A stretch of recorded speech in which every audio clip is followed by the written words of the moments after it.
Hey friends, welcome. What if Naruto was trapped? Real hero of DxD World movie. Naruto looked at his friends, who couldn't believe what they were hearing. Let him deal with Sasuke alone. Was he insane? Sasuke was an international criminal. He didn't deserve mercy or redemption. Naruto walked away, his hands folded behind his head. "I'm going to Ichiroku's," he said dismissively, but they could tell he was just trying to avoid the discussion any further. A strange rip appeared in the skies above the village, causing everyone to look up in shock, before an object shot out of it like a comet and embedded itself in the ground in the middle of all of the 11 rookies. It was bright red and at least 36 inches in diameter. Suddenly the object pulsed and started glowing before it released a wave of energy that swallowed up a group of young shinobi. The next thing everyone knew, they woke up groaning, all laying on their backs and groaning. The Konoha 11 all looked around, they didn't recognize this place. Thick red clouds obscured the sky. Along with that, the area they were in had a vast environment, complete with oceans, mountains, forests, and various animal species. Along with that, several villages were built across the landscape, whole mountain towns with blockhouses. The village was abandoned, but it looked like it survived through war.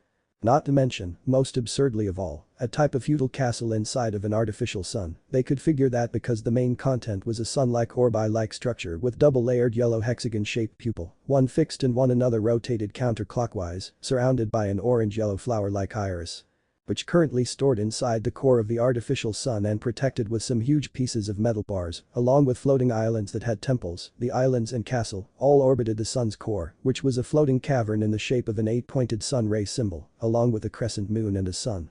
The artificial sun consisted of two separated parts, its case and the main content. The case is spherical-shaped structure made from gold with an 8-pointed star-like symbol carved, which was currently placed and mounted in a wheeled tower structure, with an emblem carved in the front of the tower. Naruto frowned and sat down lotus position and gathered natural energy into his body, his eyes turning yellow with toad-like horizontal bars for eyes with orange pigmentation around his eyes. He bolted to his feet a moment later. "Guys, we've got company," he said, then bolted off in the direction he felt the energy signatures had felt. His friends followed him, and they saw an odd assortment of people. Most wore what they guessed was some kind of uniform. The assorted group awoke in much the same way the shinobi had. Naruto and the others helped them up. "Who are you all?" Naruto asked once the two groups were facing one another. Azazel, Michael, Gabriel, Kuroka, Asia Argento, Yudo Kiba, Issei Haidu, Kaneko Taoju, Gaspar Vladi, Irina Shidu, Ravel Phoenix, Riaz Gremory, Akeno Himejima, Zenobia Corda, Surzich's Lucifer, Hajuka Beelzebub, Falbia Asmodeus and Seraphol Leviathan, a new voice said, and everyone turned to see a short young girl with long black hair, and she was dressed in an outfit that was fit for gothic Lolita girls, but hers left her torso bare, save for two black X-shaped covers over her nipples. "Office, what are you doing here?" Everyone that wasn't from Konoha demanded. The girl looked at everyone blankly. "If I knew that, I wouldn't be here. I was placed here same as you, and I can't leave, something's blocking me from doing so." "What are you guys?" Naruto demanded, drawing everyone's attention to him. "Your energy didn't feel human when I sensed it earlier." The red-haired man sighed. "I'll explain," he said before telling the ninjas about devils, angels, and fallen angels, fallen for short, how God existed, and how the devils had 4 great satans, instead of just the one in religion. Then they went on to explain items known as sacred gears, and to ensure there wasn't any disbelief, the non-humans even exposed their wings, nearly giving the ninjas corneas, but Naruto just shrugged. What could he say? He wasn't religious, but he had a demon sealed in his guts, so why would the existence of dragons, devils, angels, and fallen angels surprise or bother him? As soon as the introductions were finished, there was a flash of light and a boom like thunder, and a book appeared between them all. "Where did that come from?" Asia asked. "Hold on, here's a note," Niji said, picking it up and read aloud. "Here assorted humans, devils, dragons, and angels, both fallen and non-fallen. I'm sure you're all wondering why you were brought to where you are. As to your location, it is the lunar village of Utsutsuki clan. As to why you're all here, I used my power to bring you here. There are few things to occupy me, so I want to see how you all do, hearing of a mixing of your worlds. As if this the future or is merely an alternate universe, it'll allow you all to decide that. Also, the seal I created that keeps you all here was set to make it so you can't leave if you harm or kill one another. As for how you can actually manage to leave, I made the tail the key to the seal. You want out, you have to read the book. Enjoy the story." You gotta be kidding me. "We're stuck here," Kiba and Yuzuka demanded. "Seems that is the case, and going along with this is our only way out, like it or not, we've gotta do this," Yudo Kiba said. "Ugh, can I just point this out, but since you're both named Kiba, I have a feeling it'd be easier if we all addressed you by your last names," Shikamaru said.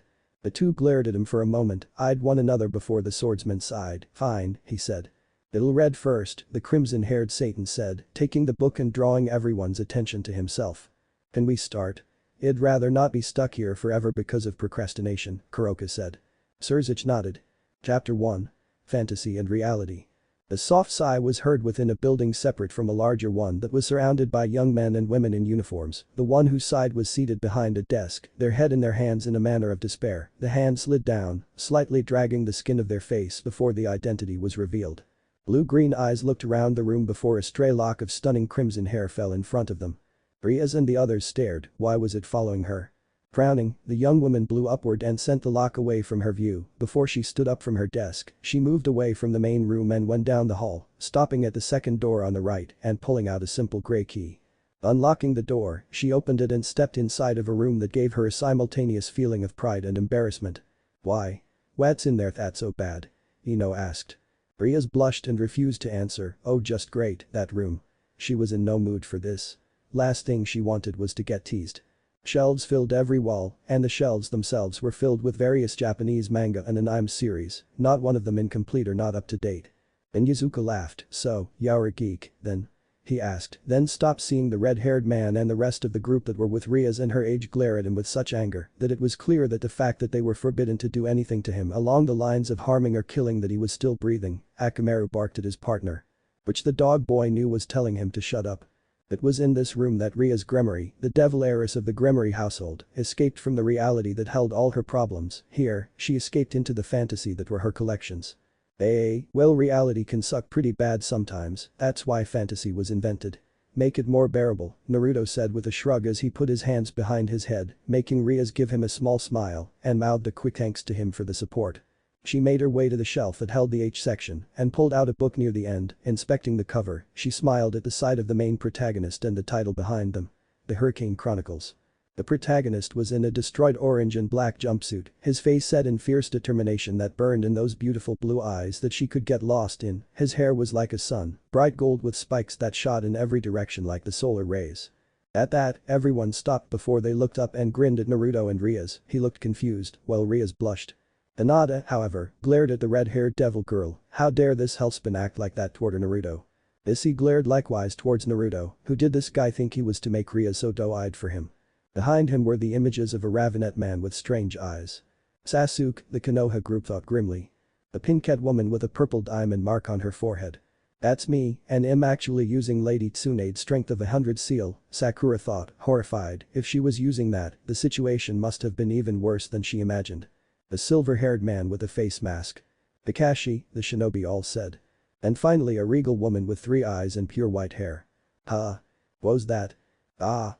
Naruto howled, clamping his hands to his head as he fell to his side. At that, Sakura, Ino and Asia all rushed to the boy's side, and he was quickly enveloped in the soft green glow of medical chakra and the power of the twilight healing sacred gear. Naruto sat up shakily, nodding to the girls. Thanks, damn, I feel like my head was just caught in a vice and someone shoved a cleaver through it." The orange and black wearing teen said, something about that woman, something bad," he said grimly. The Konoha group paled, something that was malevolent even by demon standards, not good. Whoever that woman was, they didn't want to meet her.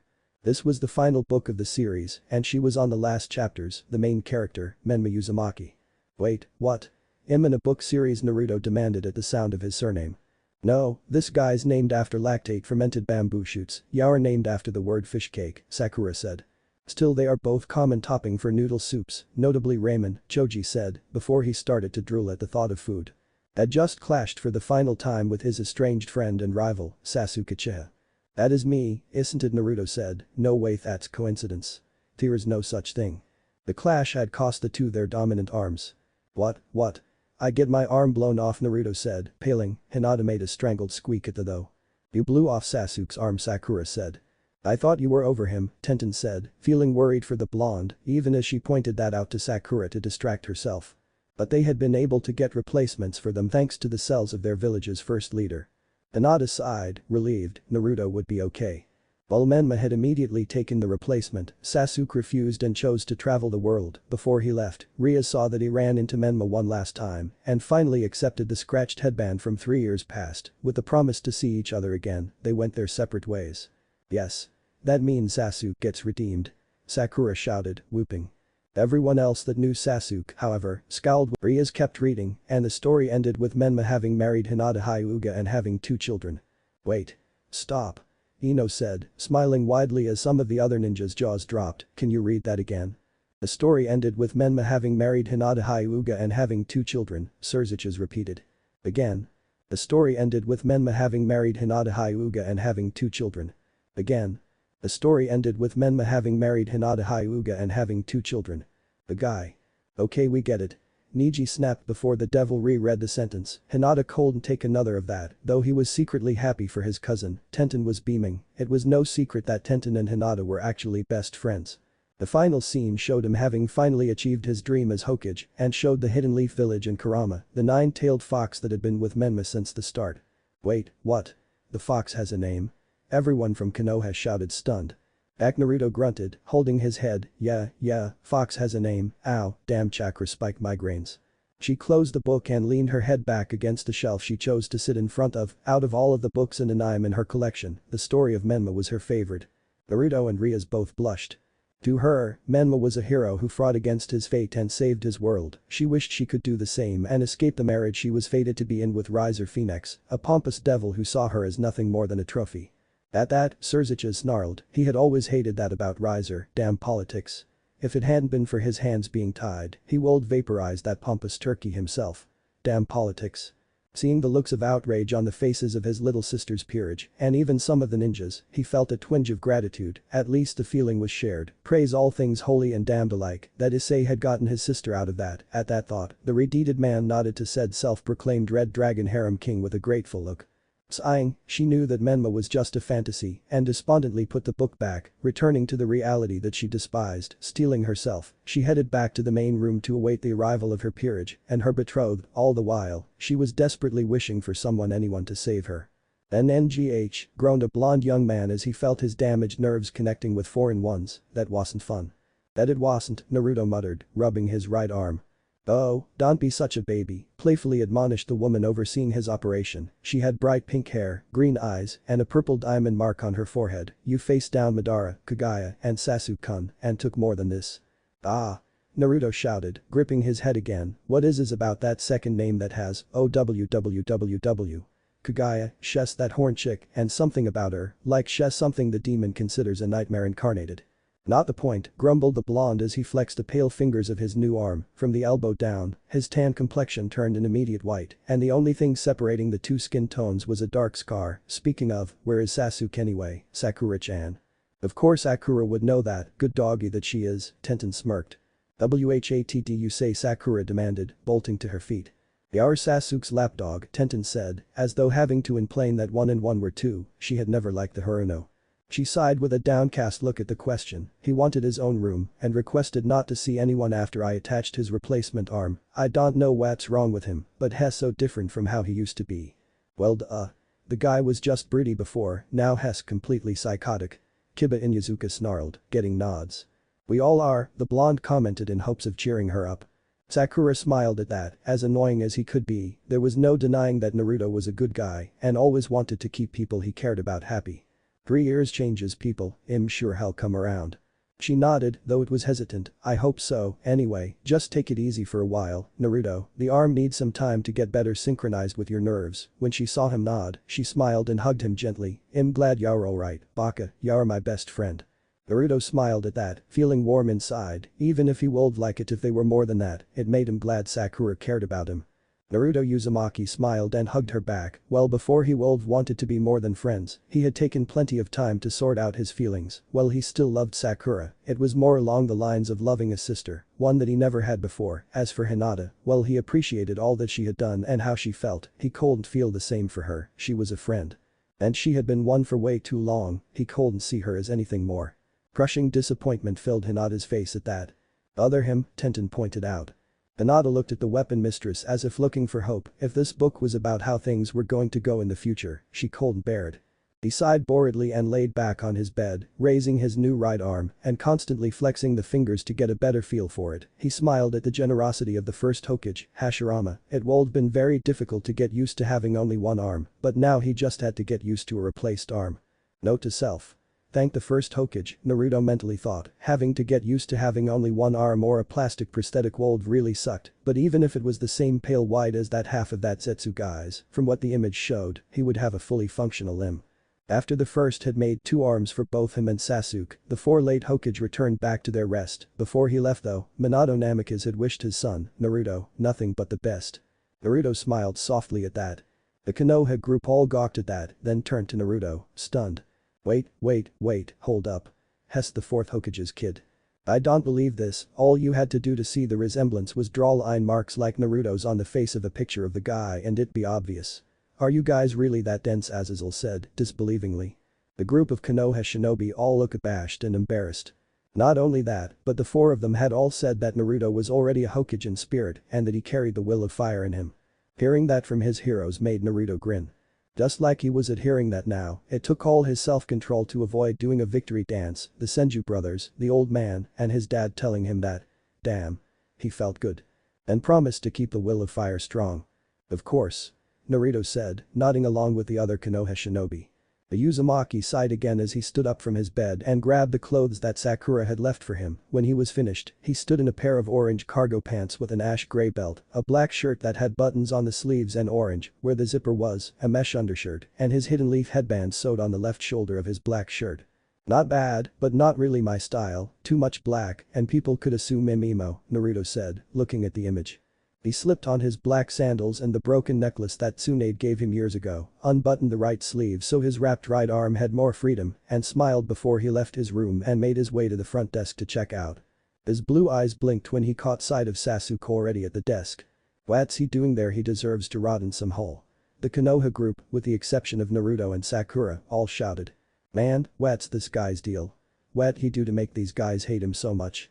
Issy whispered to the rest of Ria's peerage, to which they shook their heads, not having a clue. He was dressed in a black shirt with a high collar, dark purple pants with his sword strapped behind him, black sandals, and a gray traveling cloak. He turned just in time to see Naruto, and the blonde saw that Sasuke's left eye was still active. It was a red eye with rings and 3 Tomo markings on each ring. The Rinnegan provided to him by Haguro Motsutsuki when he unlocked the Uchiha's link to Indra. Not again. Naruto moaned, gripping as his skull. Sheesh. Damn fox has a mouth on him. Whoever this Indra guy is, he really pisses off the fox. Make it stop. Naruto gave the Ravenet a warm grin and waved with his new right arm. Yo, Sasuke. He greeted as he approached, glad to see you're alright. We really let each other have it, huh?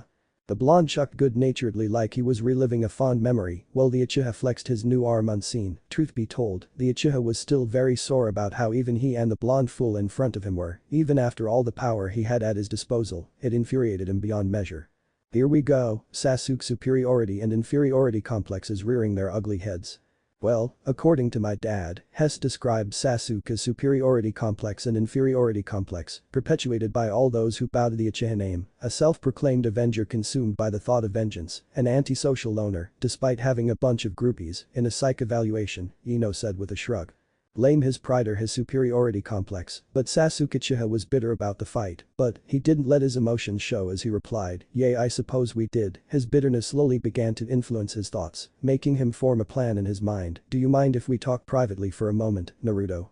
The blonde tilted his head in wonder at what Sasuke wanted to talk about, but he then shrugged and smiled, "Sure thing, just let me check out real quick." You idiot. Everyone reading shouted at Naruto all at once, Konoha ninja, angel, fallen angel, dragon, and devil alike. Without waiting for the Uchiha to acknowledge the request, he filled out the needed forms and then followed Sasuke to the training field that had belonged to Team 7 so long ago. Naruto smiled fondly at the area and murmured, "Definitely takes you back, doesn't it, Sasuke?" The Uchiha couldn't help but agree as he regarded the 3 training posts, an image of Team 7, as fresh genin appeared for a brief moment before vanishing. It does. So, what did you want to talk about, Sasuke? I want to know why you tried so hard to stop me. Why were you so against my revolution when it was meant to prevent others from living the hell we endured? Revolution. Everyone wondered, what was Sasuke going on about? The Uzumaki blinked in surprise at the question. You're asking me that? Come on, Sasuke, you should know the answer to that. Sasuke frowned at that, showing Naruto that he did not. Sighing, Naruto elaborated, look, you're my friend Sasuke, if you went through with your revolution, you would have made yourself the enemy of the world, no better than Madara. Ah, the Nazi bit, Azazel said with distaste. I couldn't let you do that when I could help you. You've lived by hatred for so long, and it hurts to see how much it's changed you. You can't do everything on your own, Igno. His matching eyes turned away from concerned blue ones, unable to look at them. I never asked for you to help me, I don't need your help, and I never did. Every non-shinobi in the group rolled their eyes, they'd all seen this guy's type, and it never ended well with someone like that. That's just your anger talking, countered Naruto. Let me in, Sasuke, I'm your friend. Yay, acknowledged Sasuke, you are my friend, but you are also the biggest obstacle in my life. I don't like where this is going, Choji said, wincing.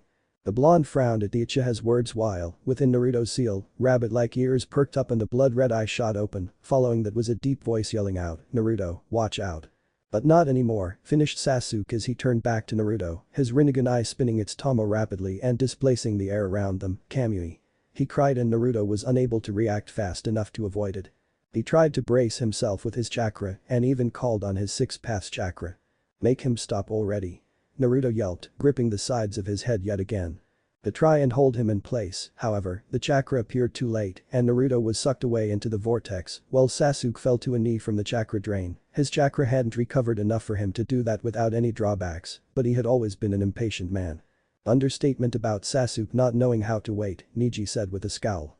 The next thing he knew though was being surrounded by hidden leaf Anbu before feeling something strike the back of his head, then, he only knew darkness. Busted. Everyone cheered, oh, they were gonna like this. To answer your question, Haidu-san, began a silver-haired woman in a maid's uniform, the man standing before you is Riser Phoenix-sama, and he is the husband-to-be for Rias-sama. Rias made a face of utter revulsion. Say what?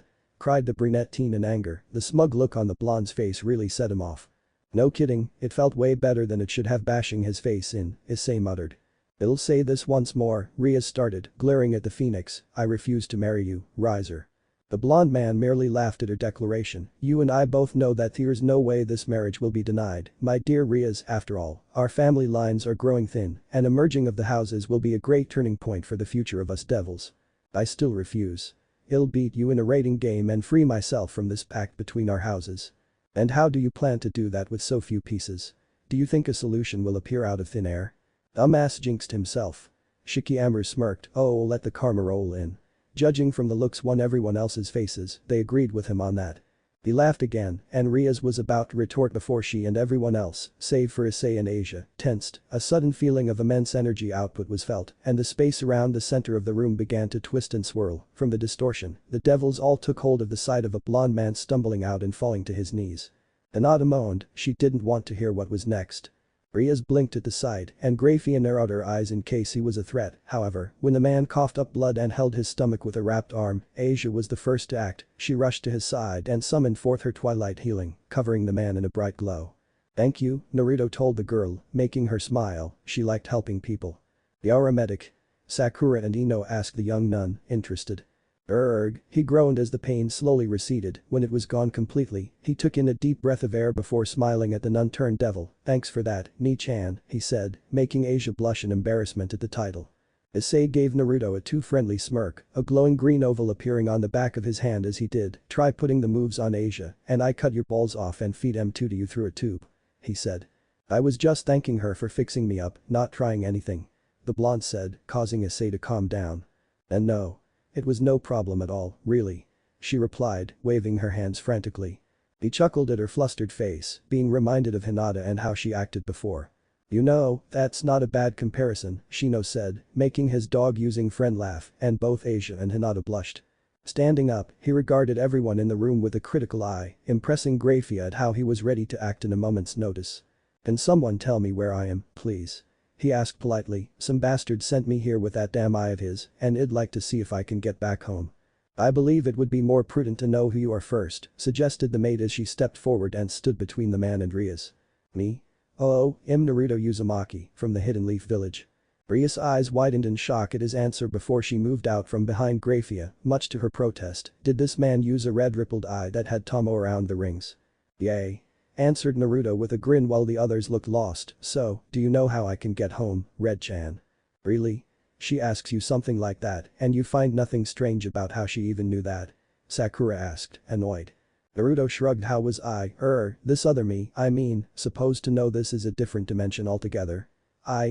Whatever, probably thought it's just somewhere in the elemental nations. He defended his other, getting the others to nod at his words. Well, Issei fumed at the nickname that Naruto's other just gave the other Rias.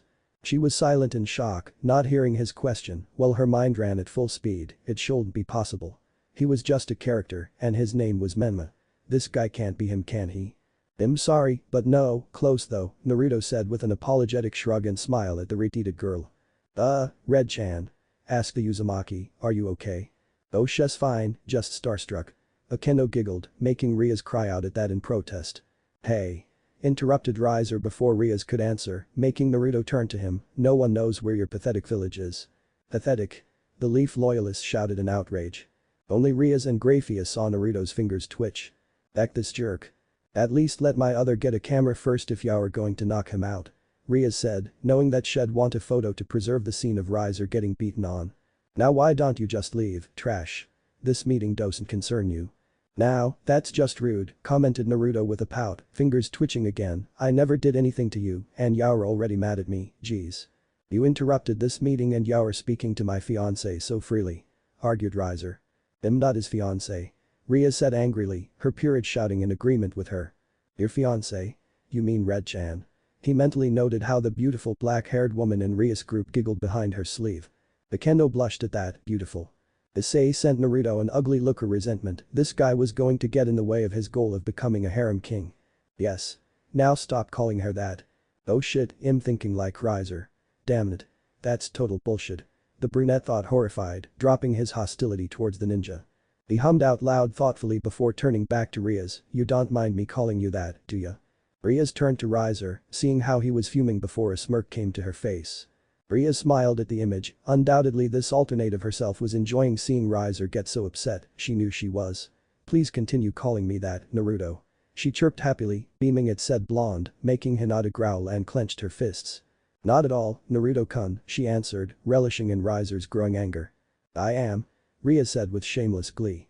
But, you should know that Hess not my fiancé, Hess actually a pompous fool who I'm in an arranged marriage with. And I hated it. Ouch, commented the Uzumaki with a chuckle, definitely could do better than him, I mean, with that overgrown stick so far up his ass, I wouldn't be surprised if he played for the same team. Everyone loyal to the Leaf Village felt their jaws drop while Rias and her peerage all burst out laughing. Oh my god. Please tell me we're keeping this guy. We're keeping this guy. I need to hear we're keeping this guy. Rias howled, clutching her ribs and ignoring the sudden headache she got at the mention of God. Naruto gulped, sure Rias seemed nice, but he didn't like the idea of being her property. Rias' peerage, save for the ever-stoic Kaneko and the innocent Asia, snickered at his comment, while Riser was so angry that his demonic power was leaking out and heating up the room. Graphia stopped him, though with a sharp look before she cleared her throat, catching Naruto's attention. No. Don't kill the amusement. Yudo, Kiba shouted, horrified, as Rias' group finally calmed down. Uzumaki-san, unfortunately I have never heard of a hidden leaf village before, however, I believe that my king should be able to help you, if you would come with me after this meeting, he'll take you to see him. The whiskered blonde grinned, making a few of Riser's peerage blush. Sheesh, even bird butts girls are charmed just by him smiling. Inyazuka asked, this other Naruto was a lucky son of a bitch. Issei grit his teeth. Thanks a bunch, Ni-sama. Friendly guy, aren't ya? Surziches chuckled. Naruto shrugged, nothing wrong with that, am I right? The current Satan smirked and shook his head, he saw no trouble with that at all. My name is Graphia Lucifuge, Uzumaki-san. Right, Graphia-ni. He answered back, never losing his grin. The woman merely rolled her eyes, but said nothing, the young man before her acted too much like her husband. What's wrong with that? Surziches asked, crossing his arms over his chest and pouting. Rias and her sister-in-law shared a look, both agreeing that was a question that they wouldn't even humor with a response. But it was a nice change of pace at the same time. Please wait outside for a moment, Uzumaki-san, this meeting is almost finished. Sure thing. He then turned to Rias and gave her a two-fingered salute. Well, I'll see you around, Red-chan, good luck with the lonely nights, all that guy needs is his anal stick. Rias and her group snickered again, they loved hearing that. He then made his way outside of the clubroom and ignored the look of pure hatred Riser was sending his way. Naruto shrugged. Had a lot of people hate me, I can pretty much shrug it off. Issei sent Naruto a thumbs up, sure he may not like how the guy was so charming towards the ladies of the occult research club, but he'd be lying if he said he didn't like how easy it was for this guy to get Riser so pissed. Leaning against a wall outside, he took note of a few people walking around in matching clothes. He deduced that they were in uniforms of some kind and that Red-chan and her group were stationed here. After some time, Grafia stepped out and turned to him. "The meeting is over now, Uzumaki-san, I will be taking you to my king now." "So, what exactly are you all?" asked the blonde. "I mean, you're not human, are you?" Ria's period shrugged. "Well, some of us were, but no, we're not anymore," Yudo said. "You are correct, however, I believe my king would be able to explain things better than I'll tell you all about it while you two talk." "Right," nodded Naruto, "I'll just ask him then." "Also," added the woman, "you must understand that it isn't normal for humans to be brought to our world unless we're making them one of our kind, however, your unique energy will make this an exception, but if you try anything." "Why would I?" Naruto asked incredulously, feeling offended. "Hey, believe me," interrupted Naruto as he raised his hands in a placating manner, "I won't try anything, promise. You guys can help me try to get back home, right?" She nodded in response, "Then I won't do anything that could ruin my chances." "You think you'd blow something like that?" Naruto said. "Good, now, please stand next to me." Once he did, she opened up the portal, hiding their presence from the students around the school, and transported the two of them to the underworld. Hinata paled at the thought of Naruto in hell. Naruto's fine, Hess just going there to find a way back home is all," she thought frantically. Before they fully disappeared, Naruto turned to the window of the clubroom and caught sight of Ria's and her peerage one last time. He grinned at them just as he vanished, missing Ria's smile at him. Issei's jaw dropped. Ria's smiled at this guy. No way. Sure, he was a good guy and he made a good first impression, but he couldn't help but feel jealous. "Uh-oh, looks like you've got some competition, Irayumori." Kuroka teased, grinning. At that, Issei gulped at the sudden surges of murderous intent that were directed at him from all the Kunoichi, pervy salamander. But you," giggled Akeno, her queen, "you seem to be quite smitten with Uzumaki-kun." "Indeed you are." Akeno giggled. "You're looking too far into things again, Akeno," commented the red-haired devil, "Hess just very charismatic for a human." "Suori." Akeno and Kuroka both drawled out, grinning knowingly. "Too carefree," commented Kaneko as she took a bite out of some candy, "not serious enough." Naruto pouted towards the white-haired girl. "I can be serious, but unless the situation calls for it, I'd rather not be that way all the time," he said. "That was Sasuke." Hiba gave the white-haired girl a smile and commented, "I think he was actually very serious, he seems like the type to have others underestimate them and find out their real strength too late." "Thank you." The whiskered male told his fellow blonde, nodding to the night piece carrier. "But just how strong is he?" asked Issei, crossing his arms. "He just seemed like a goofball." "Because he is," Sakura said, smirking, making Naruto protest. Ria's bit her bottom lip, an idea coming to her that seemed too crazy to go through with. "I think I could answer that, but," she gave them all a serious look, even Akeno, "I need you all to have an open mind about this, what I'll be suggesting will sound crazy, even by devil standards, so, I want your word that you won't judge me based on my theory." "Rias, you already know the answer to that," Akeno stated, using her friend's name to show that she was serious. Kaneko and Kiba nodded alongside her, showing the Gremory heirs their support. "You showed me enough craziness already," commented Issei with a small chuckle, "I think I can handle some more." "True that, this whole thing is crazy, we're meeting people from another dimension, all reading a book about ourselves," Issei chuckled. "I would never judge you, but you," Asia promised with a smile. Ria smiled back at them. "Thank you, now, follow me," she said before she began to lead them to her collection room. Ria's blushed in embarrassment at the mention of her collection room again. "I have to say, whatever these things are definitely have high tastes," commented Kurama as he looked through Naruto's eyes, "an actual castle for a home seems a bit much though. I think this lady's king is pretty high up in this place's political food chain." I am," the non-human members of the reading group said. "Naruto, you should know that I can barely sense anyone that has chakra to use." "What?" "I know. Here's a chance that you." "Kurama," interrupted Naruto as he followed Grafia through the halls of the Gremory estate, "I know but I can't give up on there being a chance, I just can't." The fox was silent after that, knowing that his friend needed a moment to himself. He knew better than anyone that Naruto was never one to give up, no matter the stakes or obstacles, it was what made the Biju choose to believe in him. Naruto's jaw dropped, the fox believed in him. So, he would do what he could to help support the man he called his friend. The fox saw him as okay, what had happened to make it, so that was how the nine-tailed fox saw him, Naruto needed to know. Grafia stopped outside of a room and turned back to Naruto, "In here is where you will talk to my king, I must reiterate that you are a guest here that could be a potential enemy to us." "I know that," replied Naruto, "and I promise to not cause trouble, now, can we please go in so that I can speak to him?" The woman looked him dead in the eye for a few moments before she nodded and opened the double doors, presenting a red-heated man in regal attire sitting behind a desk and going over paperwork. Naruto immediately saw the relation between the man and Ria's and assumed that the man was either her father or her brother. "Brother," the devils all said in unison. "Surziches-sama," started Grafia with a formal bow, "I have brought the man I messaged you about." The man looked up from his desk, smiling at the maid. "Grafia-chan, you don't need to be so formal, Ikno, you're not just my maid, after all." Naruto had to bite back a chuckle as he saw the woman's brow twitch at the man's laid-back attitude. Naruto gave Shikamaru and then Surziches a look. "You know, you two and Kakashi-sensei would all get along great." Shikamaru shrugged, being a laid-back guy himself, he could buy that.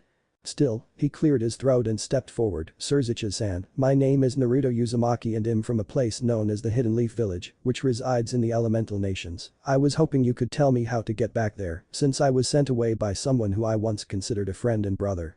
The man cupped his chin and thought, going over all the places that he knew. "I'm not sure I can help you, Naruto-san, you see, I've heard and been to hundreds of different places, and I don't recall anything about a Hidden Leaf Village or these elemental nations." He then gave the blonde a concerned look, asking, "Are you sure that these places you've mentioned exist?" "Of course they exist, damn it," yelled Naruto, glaring at the man heatedly. "Those places are my home, and I've already had one asshole insulted within 5 minutes of me arriving here." "No kidding, that guy's an asshole," Ino muttered. She and the other female ninja completely got why Rias would hate having to marry a guy like that. "I meant no offense," placated Surziches as he raised his hands up. "I'm just unsure how I can help you when I've never heard of such places." "Sorry for getting mad then," Naruto apologized. "No need for that, you didn't know I was unaware of your homeland, no harm done," Surziches replied. "But I must ask, how can a human such as yourself have such vast stores of chakra within them? All people in the elemental nations use chakra, it's not just an energy to us, it's a life force." Kaneko paled and squirmed a bit, the idea of that making her uncomfortable. Hiroka on the other hand, looked interested at that tidbit. "I see, then this makes what I'm about to say even more difficult," he sighed before looking Naruto in the eye, declaring, "No such places exist in our world or in the human one, a whole nation full of chakra users would have been found easily by us or others, and the location won't be unknown." The blonde grit his teeth and clenched his eyes tightly, tightening his shaking fist to rein in his anger. "Damn it, I was hoping you wouldn't say that," he stated before he started to murmur to himself. "If that's true, then Sasuke's Kamui must have been more potent than Obito's Theirs, no way I can get home." Naruto gawked, then he slumped over, depressed. "I'm sorry, Naruto. Danbi, Kurama, I knew that this could been a possibility, but seriously, a different world entirely. That's just not right. Fucking Rinnegan and its cheap power boosts," he mentally grumbled. "Sasuke gets the what?" The leaf ninja shouted, "That was bad." "Naruto-san," Surziches said, getting the blonde's attention, "your home may not exist here, but we are able to travel between our world and the human one connected to us at will. If we were to put more effort into figuring out the links between worlds, it could be possible for us to help you." "Thanks for that," Naruto said, cheering up instantly, bowing deeply to the groups of devils. "What are you guys anyway?" asked Naruto, cutting him off before he could continue. "You admit you're not human, and I can tell by the energy you give off." "That's true, in fact, our energy is seen as much darker than most, especially to those who are religious, you see, we are devils." "Devils?" asked Naruto with a raised brow before taking a seat in the chair Grafia offered him, nodding to her in thanks, he continued, "So what, is this hell or something? Because if it is, then it's not as bad as I thought it'd be." "Ugh, hate the usual fire, brimstone and eternal torture rep." The devils all groaned. The man chuckled and sat down at his desk. "Yes, this is the underworld or hell. I hope you're comfortable because this explanation will take a while." It was around an hour later that Surziches finally finished telling Naruto about the devils, angels, and fallen angels, fallen for short. He told the Uzumaki about how God existed and how the devils have 4 great satans instead of just one in religion. Then he went on to explain items known as sacred gears and finally the evil peace system. Which explained why Grafia referred to him as he king. "Alright, I understand what you've told me," began Naruto as he took a drink of the water Grafia gave him, "but I have another question. If you're supposedly the strongest devil both politically and physically, then why can't you stop this arranged marriage that your relative seems to hate so much?" "Believe me, if I could have, I would have," Surziches said distastefully. "You mean my sister Ria's tan?" he asked in slight surprise. "When did you meet her?" "When he arrived," explained Grafia, "it was during the meeting between her and Riser-sama. Rias-sama seemed to know about Uzumaki-san some. I wonder how and why." Akino giggled. Rias gave her best friend a look. "Is that so?" The man then cupped his chin and leaned back in his chair. To answer your question, Naruto-san, I can't help because a leader cannot pick favorites, even from their own kin. I can't interfere in this because of that, not to mention how it's meant to save both our houses from dying out. Still, if I were in your position, I'd say to screw politics and help my family. Policy isn't eternal, but family is damn near close to it, commented Naruto, making Surzich's smile. Surzich nodded at Naruto. Okay, I can very much say I like that. You're alright by me, the Satan said. True, however, I never said I wasn't going to help her. The politics in play just make me have to be sneaky about it. You told me you were a ninja, right? The blonde nodded. Well, how would you like to help me out? Rias perked up and Naruto rubbed his hands together, grinning. Oh, we can do business, Zetches. He said. Naruto saw the gleam in the man's eyes and couldn't help the grin that formed on his face. What did you have in mind? A pair of grey eyes slowly opened and a short girl took sight of the Vatican City of Rome. She was dressed in an outfit that was fit for gothic Lolita girls, but hers left her torso bare save for two black X-shaped covers over her nipples. The office blinked, she was bought in so soon. The Ouroboros dragon hadn't expected that. The girl looked down from her perch atop the main church while a black cat rested on her shoulder. Hiroka waved at the image. Hello kitty. Naya. She said, grinning. Hineko rolled her eyes at her sister's antics. Hiroka, spoke the girl calmly, I have a job for you. And I have a feeling what that job is, the Nekomata thought, eyeing Naruto. The cat jumped off of the girl and landed on the roof behind her before she transformed into a more humanoid figure. She was a young woman with a voluptuous figure, long black hair with split bangs and hazel eyes with cat-like pupils. Her attire consisted of a black kimono, a yellow obi, a set of golden beads, and an ornately detailed headband. The kimono featured a red interior and it was open at her shoulders, giving view to her large breasts which had plenty of size. She also had a pair of cat ears on her head and two black cat tails. "NYA," she moaned as she stretched her arms over her head, "What do you need, Office-sama?" "As if you don't know, Nii-san, how can you miss this guy's chakra levels?" Kaneko said, pointing a thumb at Naruto. Hiroka nodded indeed and broke out laughing. Earlier, someone with a tremendous level of chakra appeared in Japan. They then disappeared with one of the higher level devils to what I can assume to be the underworld. Turning to the Nekomata, the gothic girl continued, "I want you to head over to Japan and observe the person, sway them to my cause in any way you can."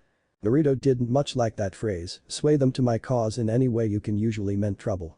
Any way I can, eh? Kuroka said, her eyes seemed to glint with playful wickedness, as though they were just itching to cause trouble, and she licked her lips, making Hinata activate her Byakugan and start to stand, but Niji grabbed her wrist and pulled her back down. "Sure thing, Naya," replied Kuroka before she opened her own portal and prepared to leave. Before she did, she turned back to her boss and asked, "I can check on my little Shurin-chan too, right?" Hineko winced at the use of her real name. The office shrugged, "So long as you focus on the task I've given you, I see no problem with that." The office didn't look at her as she answered, "So long as you focus on the task I've given you, I see no problem with that." "No need to repeat yourself," Kiba and Zuka snickered, to which Office glared and the dog handler froze, the silhouette of a massive creature with glowing eyes and massive wings flashing through his mind, roaring in a way that clearly meant he was going to die. "Shutting up now," he squeaked, hiding behind Akamaru suddenly. The office nodded, satisfied, while Kuroka laughed and Konkyo nodded. They were cats, after all, they didn't like dogs. "Thanks boss, Naya." She then left Rome, heading over to Kuo in Japan. "You honestly expect me to allow that trash to take part in the raiding game? Hess a human, and a common fool at that," argued Riser as he stood before Surziches, Grafia and Naruto. Naruto growled, "And I could still kick your ass," he hissed. True, he is human, however, the redeeted Satan held up a strange piece, will allow Naruto-san to temporarily become a pawn for a devil's peerage and take part in a raiding game. "Wait, what?" Ajuka said, suddenly interested, "How was that possible?" "Evil pieces were permanent. He'd have to pay attention to this." He pulled out a pen and pad of paper, ready to take notes. "Besides," the man smiled at the blonde devil before him, "are you saying that one more person fighting you will be that big of an issue?" "Damn it, what's so special about the evil piece?" Ajuka muttered. "Ha. Take that, ego boy." Rias cheered, then smiled at her brother. Riser scowled at the jab at his pride, "I'm not saying that at all, Lucifer-sama." Of course, everyone, devils, angels, dragon, fallen angel and shinobi said at once flatly in annoyance, this Riser bozo was just trying to save face. He then turned to Naruto, who was smirking at him, and glared, "Very well, but I want another stake to be added to this game."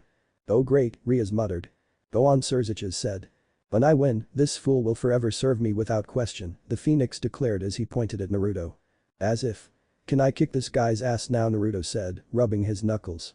Rias and her peerage smiled at Naruto's question, they were definitely liking this guy. "I'm fine with that," agreed Naruto, "and if you lose?" "I won't," stated the other blonde firmly. Issei and the others that knew how the rating game had gone all winced. "Let's just say that you do," continued Naruto, "what happens then?" "Sheesh, confidence isn't an issue with you, is it?" Yudo asked Naruto. Naruto nodded nope, besides, anything can happen in a fight, right? He asked, getting everyone to nod at his words. Surziches and Grafia watched on silently, though the Redeed held back his own smirk at how well his plan was going. Riser then snapped his fingers, and a woman appeared from the Phoenix family portal. She was a busty woman with long, wavy purple hair that fell all the way down her back and matching eyes. At the front, the right side of her hair fell over her breast and covered her right eye, while the left side falls near the top of her skirt. Her attire was a dress consisting of a navy blue tunic top with gold accents, a pale blue skirt with open sides, and black shoes over matching thigh-high stockings with garter belts. The top revealed much of her cleavage and was held with a gold choker with blue and red jewels. Over this, she wore a white overcoat with black and gold accents and matching pauldrons. For accessories, she wore a black headband with a red-orange jewel over her forehead to keep her long hair in place, and wielded a staff-like scepter in battle. For cosmetics, she wears purple lipstick, matching her eyes and hair. Ubaluna, Akeno said, recalling her fight with one known as the Bomb Queen, she would have won if Ubaluna hadn't used Phoenix Tears. "If I lose, which, again, won't happen, I'll offer up my queen," Ubaluna, stated Riser, shocking the woman at his statement. Everyone stopped, stunned, then the protest started. "He what? What an asshole. Bastard. Who does he think he is, betting a person like that? What a dick. Why am I not surprised? Oh, I am gonna enjoy beating the shit out of him." Naruto snapped. "Our Riser-sama." She cried out in protest, but she then shrunk back when the phoenix turned to her with a heated look. Bowing her head, she stepped back behind her king. "You really are a bastard, aren't you?" asked Naruto angrily. Everyone cheered and pat Naruto on the back, making Ubaluna look up from behind the phoenix. It was only then that she realized that the blonde man from before was challenging her king. "How could you just offer up your queen like that? She is my piece to do with as I please." "Ugh, this Sonova bitch sounds just like Danzo." Kiba Inuzuka hissed in sheer revulsion, getting the others from Konoha, except for Sai to nod in agreement. "Now, do you accept or not, trash?" "Bet your ass I am, no way am I gonna let that woman stay stuck with you." Naruto spat, red chakra flaring around him for a second. Uzumaki frowned at the other blonde before nodding slowly. "Fine, I accept, besides, you just gave me another reason to kick your ass." "Oh? Yeah, I'm gonna get Red Chan out of this arranged marriage, and I'm also gonna free an innocent queen from the asshole she calls her king. You can count on it." "Oh Naruto. Shove this guy's head out his ass." All the women screamed in support. No way was Riser allowed to win, not after pulling something like this. "Naruto. You better make this hurt," Sakura warned, grabbing her teammate by his collar. "No need to threaten me. As if I'd let him get away with this kind of crap. Don't you know me better by now?" the Uzumaki said. Ubaluna looked to the Uzumaki in surprise at his conviction before a small smile crossed her face. Riser scoffed at the declaration before turning to Surziches. "I'll let him fight for Rias, it'll be a privilege to roast him alive on the battlefield." "You wish, dickhead, bring it on." Naruto scowled. "Excellent," replied Surziches with a smile. "Well, I'll see you in 2 weeks, Riser-san, come along, Naruto-san, I need to take you back to Rias Tan so that you can train with her peerage." "Right," answered the whiskered blonde before he left with Surziches and Grafia, giving Ubaluna one last smile before he disappeared, reassuring her that everything will be okay. "How sweet," Ino said, nodding in approval. Riser scoffed again and headed back inside his family's estate, leaving the queen outside, staring at where the strange blonde man once stood. The smile from before reformed on her face, and she thought to herself, "I hope you win, Naruto Uzumaki." "Who, scheming treason to make sure Riser loses," Kuroka said, rooting the queen holder on with that choice. "It'll go next," Kuroka said, taking the book from the current Devil King. The first thing Naruto took in when the portal closed was the sight of many trees and some mountainous terrain. Turning around, he saw a manor fit for a noble vacation home and sighed. "Do rich people, even devils, have to flaunt their wealth?" he asked, making Surzich's sweat drop and Grafia raise a brow. "True, that place is freaking huge," Issei said. I didn't think the house was all that fancy when it was built," the redeeded Satan tried to reason. Everyone shot the male redeed a look, making him cough self-consciously. "Please, continue reading." "Sure thing, Naya," Kuroka said. Maybe it's just me then, I never had much money back home, hell, my apartment was in one of the poorer districts, he shrugged and then turned back to his temporary host. So, you said Red-chan and her peerage were planning on training here to face Mr. Personality, right? Precisely, knowing my sister, shall focus on her newest pieces, since they would need the most help, they should all be here in a moment or two. Not even a minute after he said that, another couple of portals bearing the Grimory House crest appeared before Rias and her peerage stepped through them. As soon as they saw the trio, the younger Grimory stepped forward. Nai-sama, what are you doing here? Smiling, the man channeled his inner Sis-Con and hugged his sibling tightly, making her turn as red as their hair in embarrassment as he squeezed her. Oh, Rias-tan. I've missed you so much. Why don't you visit your Nai-sama? Grace moaned and buried her face in her hands. Not again. Sweat dropping, the blonde Uzumaki turned to the Silverette Queen and asked, does this happen a lot? Yes, Rias muttered into her hands, making her brother look embarrassed. Unfortunately, the woman sighed before she stepped forward and dragged her husband off of his sister by his cheek, stretching it painfully and making him struggle to get loose. Surziches-sama, this is neither the time nor place for such foolish antics, your sister is waiting for you to explain why we're here. Thank you Grafia, Rias muttered, looking up again. She then let go of his cheek, and the Satan rubbed the mark that had begun to form there. Spoilsport, he mumbled before a sharp look from his wife cowed him. Shikamaru shuddered, this Grafia woman was just like his mom. Wait, does that mean mom's a devil too? He wondered, paling at the thought, would certainly explain a few things as far as the lazy Chiknin was concerned. He then cleared his throat and turned to his sister, to answer your question, I'm here to drop off Naruto-san, so that he may train with you and your peerage. But, why would he train with us? Hess not a devil, and Hess not a part of my peerage, Rias replied, though she mentally added, unfortunately. Hinata glared, what does that mean? She demanded. Ah, but he will be for the rating game, answered Surziches. Ajuka pulled out his pen and pad of paper again, ready to take notes, finally. That evil piece would be explained. He had to take notes on this. You see, there were a couple of experimental pieces that Beelzebub made that allowed non-devils to temporarily join a peerage for events such as ratings games. They won't become full devils, and they'd only be classified as pawns, but it could help peerages that have fewer members fill in their ranks for a single event, in this case. Naruto-san will temporarily become your pawn for the rating game. That's brilliant. Ajuka said, copying all that down so he could get to work on these temporary pieces himself. Then he saluted, my respects to the other me. The younger devils were surprised by the ingenuity of the temporary piece, and Akeno stepped forward. Lucifer-sama, what happens to Uzumaki-kun when the game ends? The piece disappears and nothing else happens, he doesn't become a devil and stays human. Piece disappears, nothing else happens, doesn't become a devil and stays human, got it? Ajuka repeated as he wrote. The other leaders of the new Satan faction chuckled. It was amusing seeing how excited Ajuka was, but needless to say, they understood why something like this would get him worked up as an inventor. Need to figure out how to do that with the Brave Saint cards, as well, Archangel Michael said thoughtfully, it really was an incredible invention. Why wasn't something like this mentioned before, Lucifer-sama? Asked Kiba. Because it has only recently been perfected for use, this rating game will be used to help promote them, so that other devils can utilize them, though Beelzebub expects compensation for each one made. Of course. The Beelzebub said, nodding. Rias was ecstatic. She now had another person to help her against Riser, and if he really was like Menma from the Hurricane Chronicles, then he'd mop the floor with the pompous prick. Gladly Rias. Just let me at him. Naruto said, grinning. Rias smiled at Naruto for that. Turning to Naruto, she smiled brightly and bowed to him, thank you so much for doing this. The Uzumaki chuckled and shook his head, don't thank me, it was your brother's idea after all. Her eyes widened in surprise, and she turned to Surziches who smiled at her, I may not have been able to act publicly, but that doesn't mean I won't help my sister in secret, all I did was play on Riser-san's pride. He then blinked when he felt his sister hug him, without himself initiating it, looking down, he saw her smiling warmly and heard her say, thank you, Ani-chan. Wait, what was that last part? Surziches said, eyes wide and he grabbed the book and read it himself, once he did, he dropped the book, numb with shock, no way, he said, then beamed. Here, Shino said, handing the book back to Kuroka, she took it back with a nod and resumed reading. He smiled back and rubbed her head affectionately, no problem, Imauto.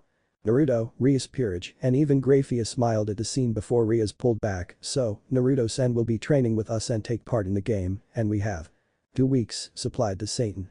2 weeks I can work with that, she then turned to her peerage and said, you all can go unpack inside, we'll start training in a moment.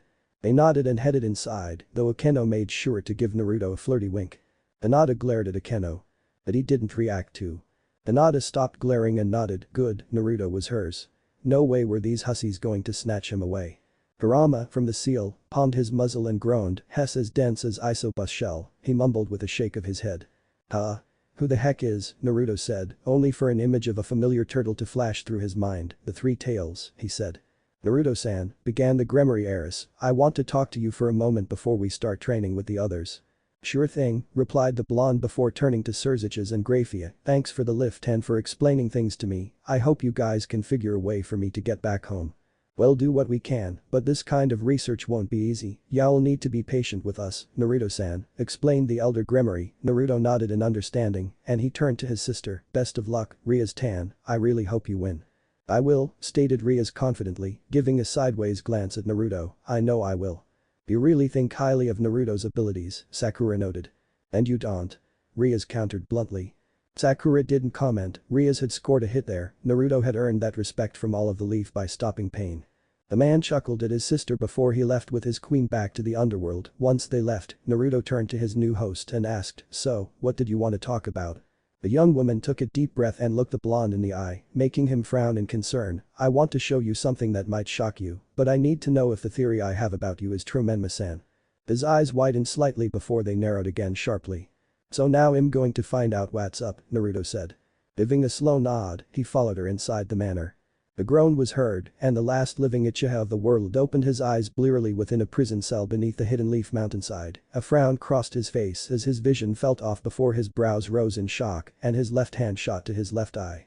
Except, the eye wasn't there and an empty socket was all he felt. Bastard got his. Everyone but Sakura cheered, she looked horrified. In his shock, he also missed the visitor he had outside of his cell. Before a woman was heard clearing her throat, he turned to the source, and his remaining eye met the furious honey-colored eyes of Tsunade Senju. This is gonna NBA Kuroka sing-songed, getting everyone to laugh while Sakura wanted to strangle the cat. Sasuke Uchiha, you are beyond lucky to be alive right now, she growled out as her fingers pressed hard into her crossed arms, showing her barely restrained rage, as you have no doubt noticed, your left eye has been removed from you, what you don't know is that we took your right eye as well, and replaced it with one from someone recently passed. What? Sakura screamed. At this, she held up a handheld mirror, letting the Uchiha see that his once onyx eye was now a dull brown color. Why didn't they give him the other eye, too? Akeno asked, everyone else shrugged. He looked at his own reflection in shock as the Senju tossed the mirror at his feet. You really are an idiot, you had just been dismissed of everything charged against you because of Naruto, and what did you do? He fucked up, that's what. Inuzuka laughed. He was silent, which made her clench her hands hard enough to crack the knuckles. Answer me. What did you do? He flinched at her roar and looked up at her face, seeing pure and unfiltered anger in her eyes. I got rid of him, answered Sasuke, that's what I did, I took care of the one person who always stood in my way and tried to butt into things that didn't concern him. Gee, looking out for my best friend shouldn't be my concern. Naruto said, glaring. Her eyes narrowed at him and she asked calmly, does the friendship that you once had with Naruto and Sakura mean so little to you? I severed those bonds long ago, I don't need them and I never did, stubbornly answered the Uchiha. Ugh, what an ass. Kuroka said as she paused in her reading, wrinkling her nose in disgust, getting nods and mutters of agreement from everyone besides Sakura, who was too shocked at what Sasuke was saying. Again, you're an idiot. Yes, he is, the angels, fallen angels, and devils all agreed. You're saying you didn't need them at all against Obito. Huh? Who's Obito? Naruto asked, to which he got no response but a shrug from his fellow ninjas. How about against Madara? Kagaya and that black Zetsu? Ah. Damn it. Not again. Make it stop. Naruto moaned, gripping his head, why was the fox getting so damn worked up? Each question made Sasuke clench his fists tighter and tighter, he knew what she was pointing out, but his pride won't let him give her the satisfaction of admission. Arrogant bum, Azazel said. Shaking her head, Tsunade turned around and made her way out of the visiting area outside of his cell. Your chakra has been completely sealed off by the best sealers in all 5 of the hidden villages. You sent away a hero and a friend of all nations, Uchiha, and now you're going to rot in here for it. Turning back, she gave him a harsh look and finished. I wonder how long you'll last as you slowly starve to death. Sakura looked horrified that her mentor would do such a thing. The great Uchiha clan, what a waste, and how shamed your ancestors must be for spitting on any chance for redemption. Now that I'd like to see, Seraphol said. The door closed harshly, and the cell was left shrouded in shadows as Sasuke sat in solitude. No food, water, or bed were supplied to him. Sitting against one of the walls, he reached a hand up and traced the socket of his empty left eye. He did nothing else as he finally got what he had sought after, the darkness, the cruel, lonely darkness. Yeesh, and this guy's your best friend? Yudo asked Naruto. The other blonde shrugged, long story, he said. Naruto looked down at the table before him in shock, eyes wide and mouth agape. Before him rested a book that had his picture on it along with Sasuke, Sakura, Kakashi, and Kagaya. What the hell is this? He whispered out as he turned the pages, seeing illustrations of the final fights of the Fourth Great Ninja War. That has gotta be weird, Tenten said, getting nods of agreement all around. Wait, there's a Fourth Ninja War, Naruto said, horror-struck. The author must have been going for drama when that book was made, something like that might not happen with us, Shikamaru said, knowing that they were supposed to keep the Fourth War secret from Naruto. Naruto calmed down at that, seemed a reasonable explanation. It's your story, answered Ria softly as she sat across from where he stood, in that, you are known as Menma Uzumaki, the son of Minato Namikaze and Kushina Uzumaki, finished Naruto as he set the book down. Kushina Uzumaki, Naruto said, savoring the name, he grinned, finally. He finally knew his mom's name. He loved it. Yay, I know, I met my other self once before in an alternate reality from my own. Naruto shrugged at the looks he was given, must not have happened yet, he said. The only difference is that everyone from his version of my life was different in some manner or way, what does that have to do with this? He shook the manga book for emphasis. Well, if Hesu then that book is the last one of his story. But everyone else in the book is exactly how they are in my world. Argued Naruto, only my character has changes to them and that's my parents being alive. Wait, what? Naruto shouted, his jaw hanging, so this alternate him, Menma, he actually got to be with his parents, lucky bastard. He slammed the book down on a page where it showed Menma and his new wife, Hinata, posing for a photo alongside Minato and Kushina. Rias looked at the page in sad realization, knowing that this had to be nothing short of frustrating to the blonde before her. Your parents weren't alive in your life, she murmured, I thought that. Other me. Besides. How cold the other me freak out over this? Naruto yelped, seeing the death look Surziches sent him. At what? Interrupted Naruto angrily, that I was some kind of storybook character that you knew everything about. Well, sorry to say that I'm not Menma, I am Naruto, nobody else. I'm not saying that you are. Rias tried to reason, I just wanted you to know why I know about you and your life. But you don't know, firmly stated the Uzumaki as he stood over her, making her nervous, you only know a character from some story, you don't know me. With that, he turned and left, slamming the door behind him as Rias looked at the book on the table sadly, slowly, she grabbed it and looked at the cover for a few moments. That's right, she thought to herself, feeling ashamed, how could I be so stupid as to think that he was the same as Menma? She scowled at the book, her hand trembling in her growing anger, and threw it across the room with an enraged shout, before she buried her face in her hands, the one person who could help me and I might have made him decide against it in the span of 1 hour, smooth move. Rias, you're such an idiot. You're not, just made a mistake, Naruto said. Rias winced. Removing her hands, she took a deep breath before she stood up and left the room. Walking down the halls, she saw that the man she had just angered was sitting on the grass outside the window. Once she made it to where he was, she made sure to stand a few feet behind him. Naruto-san, I never meant. Why don't you take a seat? He asked as he patted the ground next to him. Huh? What's with you being so calm all of a sudden? Everyone, even Naruto, shrugged, though Surziches still glared at Naruto as he did. She blinked in slight surprise at the request, but she didn't want to waste the chance to patch things up between them, so she took his offer and sat down next to him. Silently, the two sat with Naruto's soft breathing and some birds being the only noise. It was she who caved first. I never meant to upset you when I showed you that book, I only wanted to see if you were Menma. She turned to him and saw that his eyes were still closed, while hers held shame. It was wrong of me to just assume that you were someone else when you are your own person. I'm sorry, Naruto. I really am, Rias told Naruto. He was silent for a few more moments before he finally asked, you know something? She saw him open his eyes and, to her surprise, give a small smile. You don't know about me personally, but you might know enough for this to work. For what to work? She asked. The friendship, he answered, simply, making her look to him in shock. I had friends back in my world, but they didn't really know me other than what they saw on the outside. They didn't know what I feared, what I loved, and what I had really experienced. And now, I meet a devil who read a story that was so much like my life that it could almost count as being with me throughout it. But didn't you just say? But it isn't your life, reminded Rias, you said that yourself. It's close, though, he relented before he rubbed his head. I may have overreacted back there since I thought you only saw me as some character and not myself. He turned to her and continued, I can see in your eyes that you hate that too, not having an identity other than what you were born with. I'm guessing you were only known as the heiress, right? She slowly nodded, it was frustrating, wasn't it? You can't begin to imagine, Rias muttered. She nodded again, looking down as she recalled her past. Yes, I hated it and I left home for it. Here, I'm just known as Riaz and it makes me happy. She then looked back at him and he saw the epiphany in her eyes. I realized now I was doing the same thing that I hated to you. Riaz felt her jaw drop, her other had actually made that mistake, no wonder Naruto's other was so upset by it. She understood perfectly why that would upset him. Surzich's calmed down, so he was apologizing and Naruto and his sister were making up. Good, very good. And I forgive you for that, he stated with a warm smile, just don't assume anything about me anymore, okay? Alright, she replied with a smile in return before she stuck out her hand, how about we start over? Riaz Gremory, nice to meet you. His smile grew into a grin and he shook her hand, Naruto Uzumaki, so, why don't we talk about Mr. Personality? The black cat walked through the sidewalks and alleyways of the city of Kuo, it sniffed around and avoided the many humans that walked the busy streets when in reality it was using a different method of searching, one of its ears twitched as well as its tail, before the cat smiled in a way that was too human-like. Me again, huh? Kuroka said, pausing in her reading again. Found you, thought Kuroka as she leapt up to a building rooftop and gazed towards the mountains with her gleaming amber orbs, wow. Their chakra levels are much stronger than I thought. No kidding, Kuroka said, agreeing with her other self, eyeing Naruto, sheesh. What the hell had that much chakra in it? He was like a son of chakra for heck's sake. Not that she found anything wrong with that, quite the opposite, actually.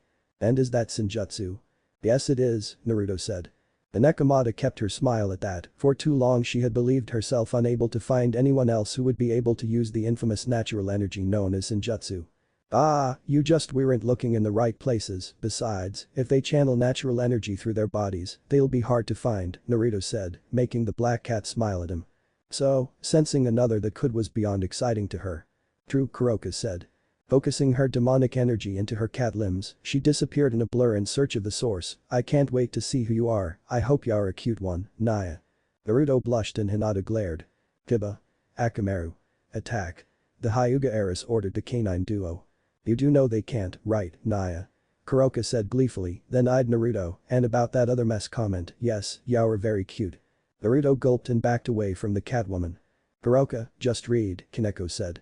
The black cat nodded to her sister and she picked up the book again.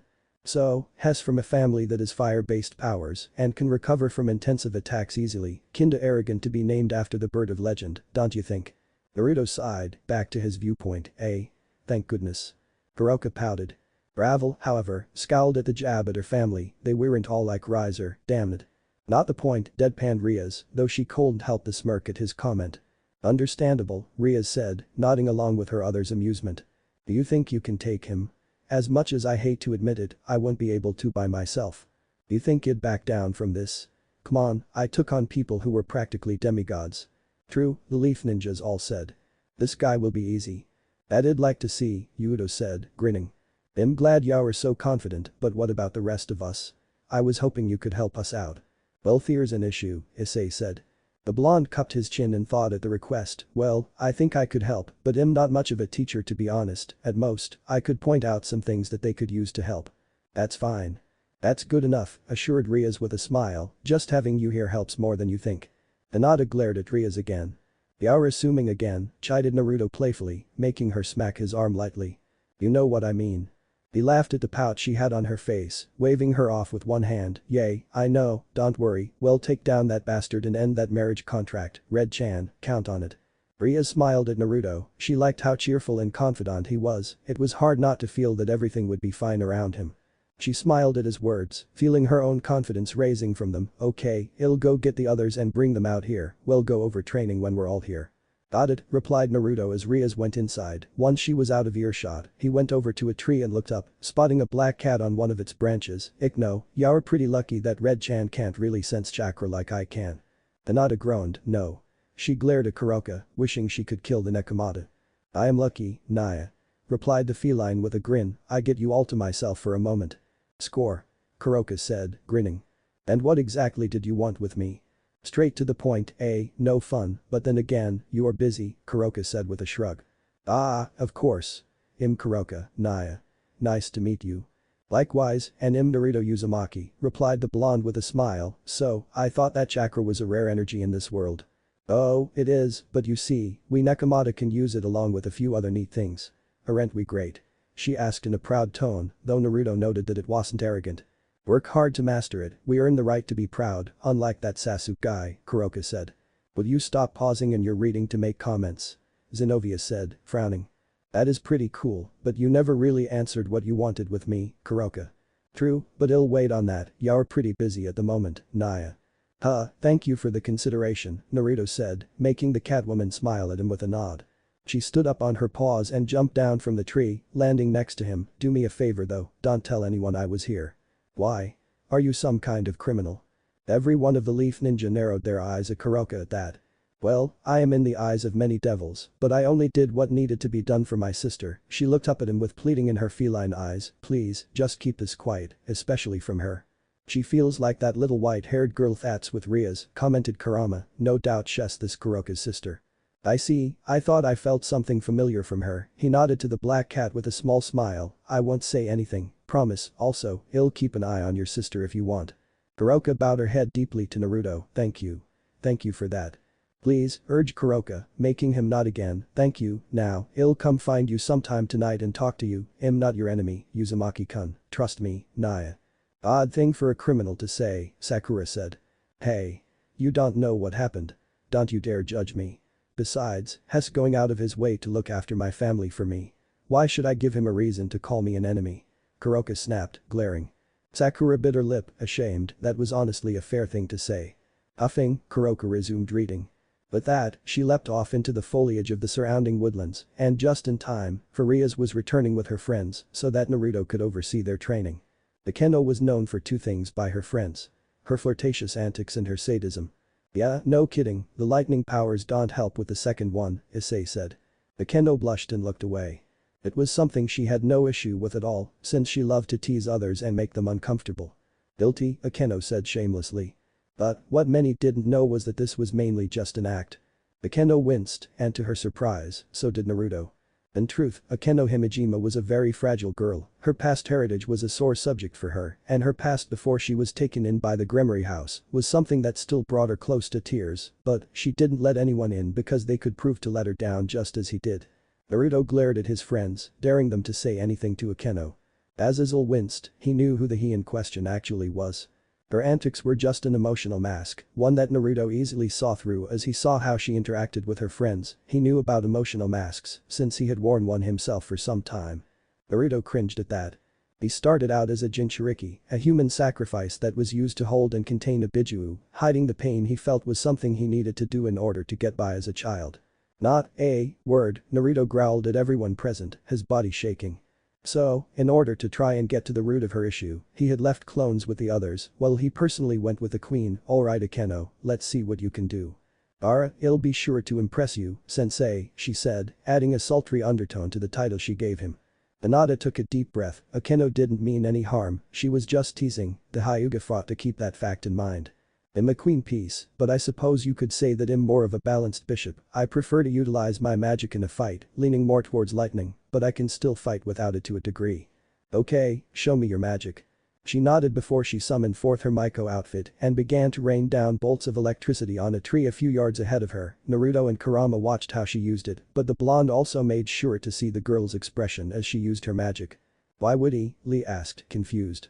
To his concern, she seemed to be pouring negative emotions into it, as seen by the pent-up anger and sorrow in her eyes. Most wouldn't look at her eyes when she attacked, being more focused on the lightning that was about to fry them. Inuzuka said. It was definitely a red flag to him. Akeno squirmed in her seat.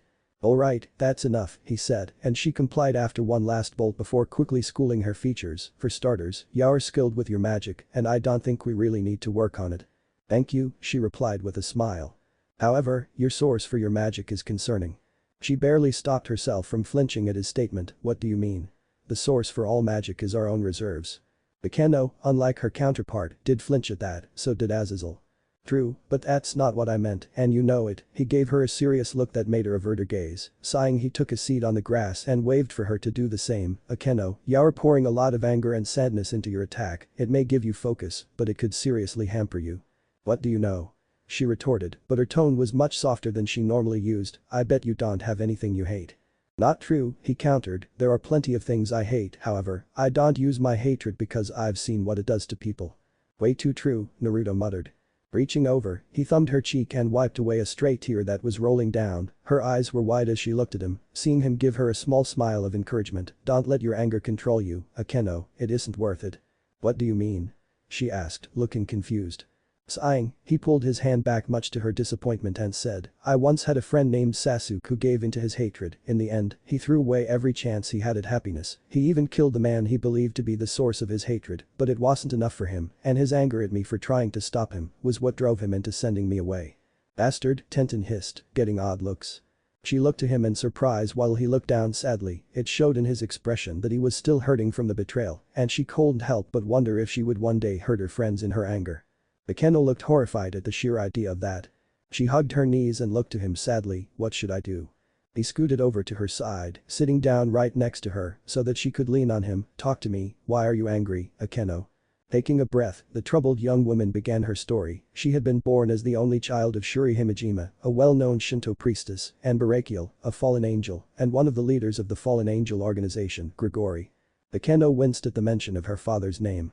As a child, Akeno was close to her mother, and she fell into despair when she witnessed her mother's death. Her anger had stemmed from blaming her father for not being able to protect her mother. After the death of Shuri, she stayed with her mother's relatives before being kicked out due to her fallen blood. It wasn't until she was 10 that she traveled to Japan and spent a year and a half purifying evil spirits like her mother. One day though, she had saved a human that was in a contract with the Gremory house, something she had no knowledge of until it was too late. "After that, I went into hiding because I thought that they would kill me," she continued. "Because you were half fallen?" asked the blonde, making her nod. Akeno shuddered and tried to curl up into a ball. She hated this memory. "Yes, but then the Himejima clan found me and tried to kill me because of my cursed blood." She was already crying as she continued, and Naruto wrapped his arm around her for comfort. She leaned into him more as she continued through her tears. "My granduncle was going to finish me off before Rias found me. Since then, I've been serving the Gremory house. And I doubt I could ever repay them for saving my life." "But you still hate your father," finished Naruto, which she nodded to. "You know, for a time I hated my father too. You see, he was the one who gave me what was once a burden, and I ended up being seen as a living symbol of what had once nearly brought my home to ruin." "Not my fault, Ikno," grumbled Kurama. "What does that mean?" Everyone from the Leaf Village shouted. Naruto shifted uncomfortably. He had heard about that masked guy being who caused the fox to rampage from that echo of his dad in his mindscape, but he wasn't ready to share it just yet. "Boy. I'm trying to comfort someone here," he mentally yelled back. "True, don't spoil the moment," Asia said. Before refocusing on Akeno, he could've done something else, but he made me into a living sacrifice for our home. I won't lie, when I had finally met him, I punched him. "What?" "I was pissed," Naruto defended, seeing the looks he was given. "Why didn't you do more?" asked Akeno. "Because I had finally understood the position he was in. He was a leader of our village, and he couldn't have asked for another family to sacrifice their own if he wasn't willing to do the same." He squeezed her shoulder gently as he continued. "I'm not saying that you need to forgive your father right away. All I'm saying is don't put all of your anger on him until you know the whole story." "But what if I don't like what the whole story is?" she asked, slightly anxious. She saw him give her a sad smile as he answered, "I honestly can't answer that. All I can tell you is that if you hold on to this anger you feel, you'll destroy yourself. I've seen far too many people do it already. I don't want to see another person give in to their hatred and pain." Azazel leaned in, his eyes wide, silently rooting for Naruto as he helped his friend's daughter. She was silent as she leaned against him. The whole time, her thoughts were running a mile a minute, and she began to see what it was that the blonde human next to her was saying. It would be hard, but she would try to keep from falling into her hatred. "How do I start?" she asked, turning to him just in time to see him smile brightly at her, causing her cheeks to flush warmly. Standing her up and wiping her remaining tears, he said, "For starters, focus on that positive feeling you had when you were with your mother. You know what that is?" She shook her head and he smiled a bit softer. "It's love. Shuri loved you, Akeno, and you loved her more than anything. Focus on that. Focus on that feeling of love and try your lightning again." Akeno hitched her breath at that. Focus on her feelings for her mother and channel that through her powers. He then turned her around slowly, squeezing her shoulders gently. As he had her face another tree, she stared down at the tree and took a few breaths, each one bringing up another happy memory she had with her mother and making her smile brighter. After one last breath, she was smiling truer than she had ever done before and, with a happy tear rolling down her cheek, she summoned forth her lightning. Naruto couldn't contain the grin on his face as he saw her magic strike down like a true flash of the heavens. Seeing the next sentence, Kuroko went silent, then she took a shaky breath and started reading again. Hineko was not one for words, and everyone who knew her was aware of that fact. It was because of her silent nature that many people couldn't get a read on her, so it was no surprise that the clone Naruto had left with the small girl was confused at how wary she was of him. Kaneko?" he asked, "everything okay?" "You're full of chakra," she answered after a small pause, "chakra's dangerous." At that, the leaf ninjas all looked upset. "Well, yeah, I suppose it can be dangerous, but that's only when it's used in the wrong ways." He saw that she was staying quiet inside. "Look Kaneko, you have nothing to fear about the chakra inside you, it's a part of you, so you control what it does." The shinobi all looked at Naruto and nodded at his other's words, as did Kuroka. "But it made her crazy," retorted the young Nico. "You mean your sister, don't you?" he asked, making her widen her eyes in shock. "I don't know the story about her, but I do know that whatever she did couldn't have been done without a reason." Kaneko hitched her breath and gulped, her body shaking. "Here," Alpha said, holding out a hand, ill-read, Kuroka. Nodding, the feline female handed the book to the Dragon Queen of the Void, who started reading. She looked away and clenched her fists, making him frown sadly. "She killed her king and ran away. Devils said it was because of her using chakra and senjutsu." "What? Oh, that is bullshit," Naruto snapped. "Senjutsu?" asked Naruto. "Why would she go crazy if she was using natural energy?" He saw her shuffle her feet nervously. "I tried it once, it was scary," she hugged herself and continued, "so much negativity." "It doesn't feel like that," Naruto snapped, glaring at the book. "Negativity? Kaneko, natural energy isn't full of negativity, it's supposed to be a positive energy that synchronizes with your own chakra." He stepped up to her, and she looked up to see him looking into her eyes with concern. "Were you angry when you were trying it?" Naruto and Kuroka's eyes widened. Was she, of course. She slowly nodded, unable to look away. "Yes, I was mad at her for leaving. I had no choice." Kuroka wild, "You think I wanted to leave my sister? Then that's why you felt that negativity." "Chakra is affected by your emotional state, Kaneko, in your anger. When you tried to use senjutsu, it latched onto that anger and intensified it, that's why it scared you so much." Kaneko blinked at that. "So, that's what it was." She was sensing her own anger. Sheesh, talk about something that would make her head spin. She finally looked away, turning fully so that her back was to him. He saw that she was shaking slightly, and he stepped up before gently grabbing her shoulder. "You won't go crazy, Kaneko, so long as you control your emotions, you'll be just fine, I promise. I've used chakra my entire life, it's a part of me to the point where I depend on it to live. The only times I lost control were when I was feeling extreme anger." She turned her head to see him smiling at her. "If you need me to, I'll stop you from losing control, you have my word."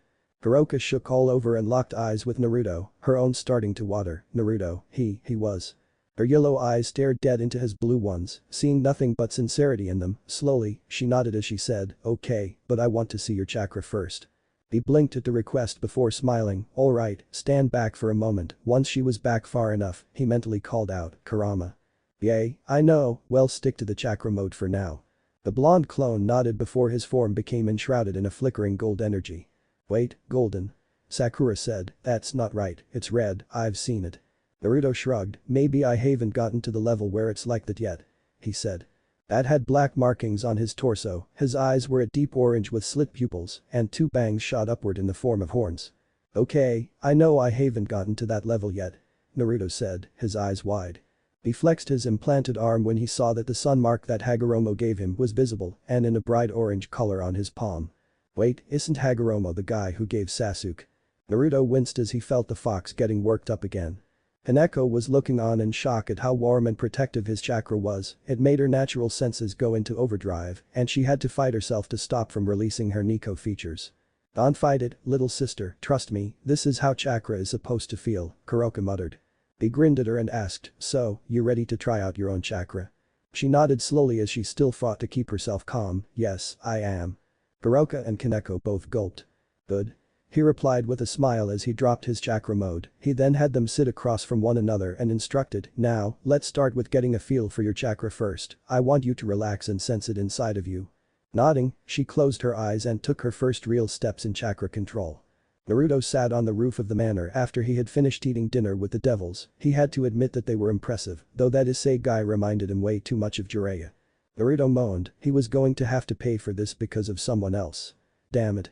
He even got motivated in the same way his old master did, using Naruto-chan to ask nicely. "Who?" I refused to answer, but needless to say, I had to spend a lot of my training trying to get Jiraiya to actually focus on training me by having to constantly resort to inventing jutsu that were more and more lewd and perverted since it was the only way to get his attention. Not my fault. Naruto muttered. Sakura scowled, damn it. Now she had to pay up on that bet with Tsunade. She'd bet that Naruto would have to constantly resort to inventing jutsu that were more and more lewd and perverted if he wanted Jiraiya to give a damn about actually teaching him. But, well, he was a shameless pervert. Understatement, everyone in Ria's peerage said in unison, making Issei gulp as the Kunoichi all glared and rubbed their knuckles. He was dead. He still had an impressive dedication to Ria's. At first he thought he was acting out of perverseness, but the young man surprised him. I won't do nothing when a friend of mine needs my help, that's not me and it never will be. If you were that way all the time rather than a pervert, you'd have girls fighting over you all the time, you do know that, right? Naruto asked. Issei whimpered, damn. His own character was standing in his goal of becoming harem king. Castrate him now. He smirked as he remembered Issei's words, being reminded of how he was for his own friends. Next was Asia, and she reminded him so much of Hinata that they could probably be the same person. She was a gentle soul who despised seeing anyone fight, and she would rather see a peaceful solution than take up arms. Hinata smiled at the former nun. But, whereas Hinata fought and was a skilled kunoichi, Asia was a healer, she was afraid of hurting anyone else, even if they were her enemy, and it made him smile, so, he had her focus on aerobics and evasion. With the aerobics, she would be able to weave around attacks and wear down an attacker, enough for someone else to come in and finish them off. However, that didn't mean he was leaving her defenseless in case she was on her own, well different in many ways, devil magic was slightly similar to chakra, and he was able to teach her how to use her own magic to push someone back, in a way, it was like a much weaker version of the almighty push that a Rinnegan user was capable of using. The Leaf Ninjas, recalling pain, shuddered at the mention of the Rinnegan. And was able to help her defend from both enemies and attacks. Ria smiled, he was even helping with Asia and finding her ways that won't hurt someone but still be used to defend herself. Good guy. The Keno and Kaneko were both already on a path that was beneficial to them and he believed they just needed to keep at it for the rest of the 2 weeks. Kiba was pretty skilled with his sacred gear and night speed, but Naruto told him to work on his reaction time and reflexes. If he could act as fast as he could move, then he'd be that much more a force to be reckoned with. Ria's Kiba looked interested at that. Nice night isn't it, Naya? Asked a familiar voice, making him turn to see Kuroka sitting on the ledge next to him. Yay, it is, he answered, turning back to the moon. Your reputation has done a number on your sister, Ikno, she's afraid of using chakra and senjutsu. Kuroka winced at that. I figured, she replied as she looked up with him, I saw how you helped her, by the way, thank you for that. Kuroka bowed her head, simply saying thank you.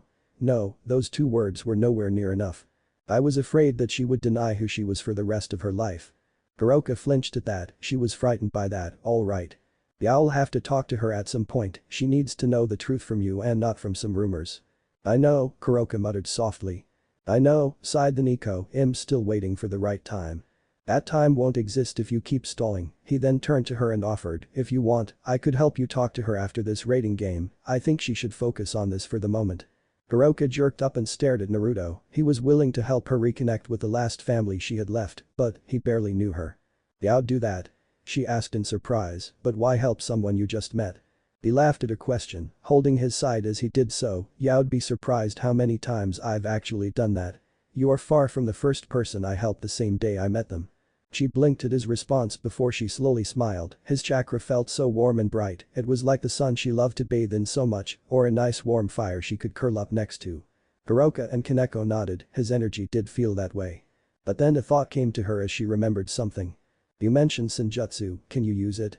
Well, I am a trained sage, Naruto said. Yay, I can use it, I was trained by toads to harness the natural energy of the world. Toads? Asked Kuroka with a sweat drop. You're kidding, right? Kuroka asked, to which the whiskered blonde shook his head. Long story, but the point is that I can use it, stated the blonde, why do you ask? Can you show me how you do it? We Nekomata use the nature around us to enhance our attacks, how do you use it? Kuroka perked up at the question of her other self, this she was interested in hearing.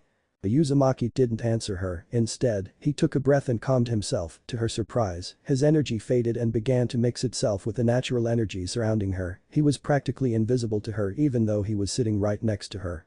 What are you, blind? Sakura asked. Kuroka hissed like an angry alley cat, seeing as you're not a sensory type, you won't get it. When he opened his eyes, she saw that they were so similar to the animals he said taught him. They also had orange markings around the eyelids, giving them even more of a toad-like appearance. This is my sage mode. I take in the natural energy and mix it with my own natural chakra coils. It enhances both my body and my attacks, while also giving me a much more heightened sense of awareness. I can feel the energy signatures of everyone within a few miles of my position. Impressive. Kuroka said. Wow, she breathed out, feeling the same thing Kaneko was before. However, instead of fighting the feeling, Kuroka embraced it and let the feeling wash over her. While this happened, she was unaware that she had lost focus on her transformation and returned to her natural form. Kuroka blushed, but in defense of her the feel of Naruto's energy mixed in with Senjutsu would feel wonderful. She wondered if she could get him to do that here. The blonde watching her couldn't help but blush at the beautiful woman now standing before him with her golden eyes clouded by the feeling of Senjutsu. He cut off the flow and released his sage mode, making her blink back into focus before pouting at him cutely. Moo, did you have to stop? It felt so good, and why? I bet, Kuroka pouted. He blushed again at how her wording could be taken as he rubbed his head sheepishly. Yay, sorry about that, I didn't know it would affect you so much. Why apologize for a good thing? Kuroka said to Naruto. She smirked at him before striding over and draping her arms over and around his shoulders, enjoying the flustered blush on his face and the feel of his muscles pressing against her generous assets. Hinata had to have most of the Leaf 11 hold her down at that. Oh, I didn't mind at all, Naruto-kun, she commented, purring out his name as her twin tails swayed happily. Your energy from both before and now are so addicting, though, she then leaned in and whispered into his ear, you're intoxicating. Naruto blushed and scooted back, not liking the way Kuroka was suddenly eyeing him. His blush was as red as his mother's hair as he stood straight, too tense to do anything else. Oh, he stuttered out, thanks, I guess. Kuroka grinned deviously, a Senjutsu user with his chakra levels, a real cutie, and fun to tease. Oh, she couldn't have hit a better jackpot.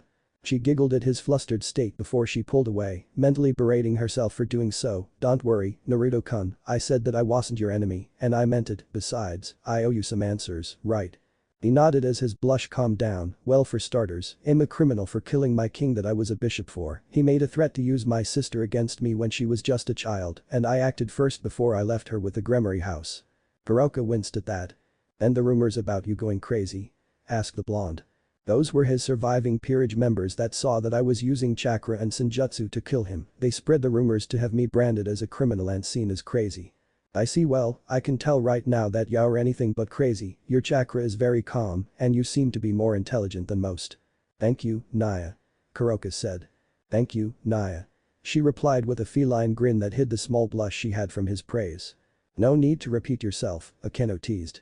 It's nice to have someone believe me about this. Now, the reason I'm here is to observe you for my boss. Observe me? He asked with a chuckle. Don't you need to be more discreet about observations? She pouted at him, kinda hard when the one you're observing can sense others just as easily as you can. True, he relented. So, who's your boss? Me, Office said. She's known as the Infinity Dragon Goddess, Office. She doesn't look like much to most people, but trust me when I say that she's strong, very strong. She has devils, fallen, some angels, and even some humans who are descended from legends on her side. All I know is that she wants to take down some other dragon who kicked her out of her own home. Office paused in her reading and scowled. Great red, she muttered darkly. I see. Well, if she's trying to recruit me, I'd prefer to talk to her personally. No offense to you, but I'd like to hear more from her about all of this. Office nodded at that. He wanted to hear things straight from her before choosing if he wanted to join her. She could respect that. None taken, and I could tell her that you want to meet. She won't bring you in without some kind of compensation though, just so you know, Naya. Of course I won't, Office said with a firm nod. He nodded, mentally wondering if this Office could be able to send him back home. I could, very easily at that, Office said, causing Hinata to smile at the female dragon in human form. Well, I don't mind you watching me and dropping in from time to time. It's nice having another friend to talk to. Friend? She asked as she tilted her head. You consider me a friend? Well, a potential one anyway. We have a bit in common and I'd like to swap more stories with you. This world's interesting and I'd like to learn more about it. Kuroka smiled. She'd like that, and it would give her a reason to be where she could keep an eye on her little sister more. Win-win for her. She smiled at his words and nodded. Sure thing, Naya. I'll be sure to stop by every now and then. For now though, I'll go talk to Office-sama. She then boldly kissed his whiskered cheek, making him flush brightly while she grinned. See you around, Naruto-kun. You bitch. Hinata screamed and lunged at Kuroka, who leaped over her and landed in Naruto's lap, holding his head to her bosom. Deal with it. how's it my fault Hess a great guy. Hinata got ready to attack again, but Offa spoke up if you don't relax, I won't send him back. Hinata froze, horrified at that, then sat down, assuming the fetal position it'll be good, she squeaked. With that, she left Naruto alone on the rooftop rubbing his cheek with his blush still in place, man what a woman. You said it, kid. Agreed Kurama with a fanged grin.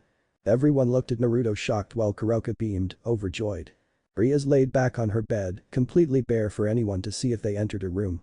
There were a few stifled nosebleeds at that. Her head rested over her hands as she looked up at the ceiling, her thoughts revolved around the whiskered blonde who had agreed to help her and who had shown her what assumptions could lead to. Issy growled at that. She smiled at how much he had already done to help her peerage prepare, and it had only been one afternoon of training. Riser wasn't going to know what hit him when the game started. Okay, that I wanna see. Azazel laughed. But, a part of her wondered what would happen after the game ended, would Naruto leave? Would her brother succeed in being able to send him back to his homeworld? Such thoughts made her frown, she had been begging for some kind of hero to help her, and when one comes he could leave just as easily as he arrived, she wanted to get to know him more, to deepen the friendship that he had offered her, and not only that, but a part of her wanted to bond with him on a deeper level than friendship, he was like her in many ways. And she felt some kind of kinship in the blonde ninja.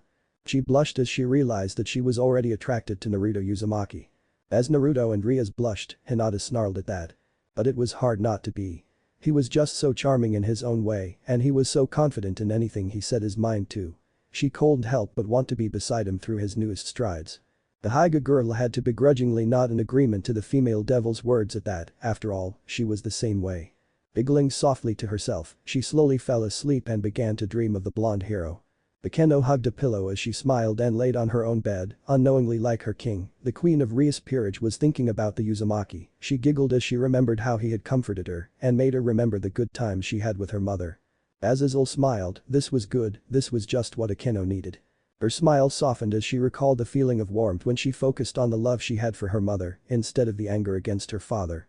The Kendo smiled at that, her eyes starting to moisten. In the span of just one afternoon, this strange and kind man had done more for her than anyone except the Gremory house and Rias. She hugged her pillow tighter and smiled brighter at the smile he always seemed to have, it eased her and made her feel like she could do anything she set her mind to, closing her eyes, she snuggled into the pillow, imagining herself in his arms once again and blushing in her sleep. Hinata and Issei both growled at that. Naruto-kun she whispered as she slept. 2 weeks had come and gone, and Naruto spent each day making sure Rias and her peerage were ready for anything. He trained them into the ground in such a way that Guy and Lee would been proud to join in. Niji and Tenten winced, knowing what that would be like, while Lee looked disappointed that he hadn't gotten such intense training. He had them work on team tactics, helped them hone their individual talents, and even helped Rias learn how to think on the fly. The last couple of days were spent in mock battles with his clones acting as enemy pieces, and the devils showed just how much they had learned from him. He couldn't help but grin at their progress. He may not have been much of a teacher, in his own opinion, but he liked to think that he had prepared them enough for the raiding game. No doubt you have, Rias assured Naruto with a smile. One thing he had noticed though was how much Rias and Akeno seemed to try in getting his attention. He would spend time with them of course, but it was new to him to be so sought out by 2 beautiful women. Hinata nearly fainted at that, Issei cracked his knuckles. Not only that, but Kuroka whenever she visited had taken to laying in his lap in both her cat form and her natural form. As a cat, she enjoyed the way his fingers brushed through her fur and found the sweet spots on her back and behind her ears. Kuroka moaned, that had to feel good. Damn her other, lucky. However, while she was in her natural form, she loved how his chakra would warm her body and send pleasant tingles through her. No fair that she gets that. Kuroka pouted. He blushed as he remembered how the Nekomata woman would always leave him flustered with a kiss on the cheek every time she left, though, he couldn't help but think he saw something in her eyes when she had left him last night. Hinata clawed at her ears, she couldn't bear to hear this. Tenten winced. Lucky bastard. Kiba Inyazuka muttered, glaring at Naruto. Naruto-kun? Asked Rias, you okay? Huh? He asked back, being broken from his thoughts, oh, yeah I'm okay, so, are we ready to start? Almost, Nai-sama is getting ready to have Grafia start the game, you have your party favors, right? The shinobi all grinned, knowing what that could mean. He grinned at her as he patted a scroll that was tied to his belt, I won't leave without them, Red-chan. She blushed at the name, having come to enjoy it since it felt personal to her. Akeno pouted a little at her friend's blush before she stepped up to the blonde, any words of encouragement for us, Naruto-kun? She asked as she stood close to him. Nothing much other than to watch your back and don't do anything reckless, he then grinned and thumbed his chest as he added, that's my job. Naruto's friends laughed at how true that was. Akeno giggled at his last comment and smiled at the blonde warmly, making Rias brow twitch, the two then locked eyes, and Akeno smirked at her, while an unseen spark locked between their eyes. Silently, they both agreed to one thing, they weren't backing off so easily. All peerage members get ready, the rating game between Riser Phoenix-sama and Rias Gremory-sama is about to begin, announced Graphia from a microphone. That's our cue, Rias said, breaking her gaze from Akeno to address her friends, this is it, everyone, no matter what happens, I can't thank you enough for standing with me for this. They all smiled and nodded to her while Naruto grinned with a thumbs up, she smiled back at them as they were all blinded by a brilliant flash of light. When it died down, they found themselves in the familiar side of the occult research clubroom, the lone human of the group, having absorbed a temporary peace before the game started. Grinned as he looked outside and saw the detail in the battlefield he would be fighting in with these devils. It's showtime. Naruto grinned. Let the games begin. He exclaimed before he grabbed his scroll and opened it, covering him and the others in a plume of smoke. Ravel grumbled under her breath, she wanted to read it, too, as a child she was told of many stories of heroes of old and heroes from the fairy tales, even if this was going to make her, her family, and the one stuck as Riser's evil peace peerage look bad, after all, her brother was just that much of a creep. They are surprisingly eager to read it, Irina, Zenobia said to her friend, while Irina waved her hand dismissively.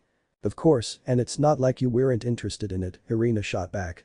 You've got a point, Zenobia muttered, red-faced and looking away, as the reincarnated angel coughed into her hand before she started reading.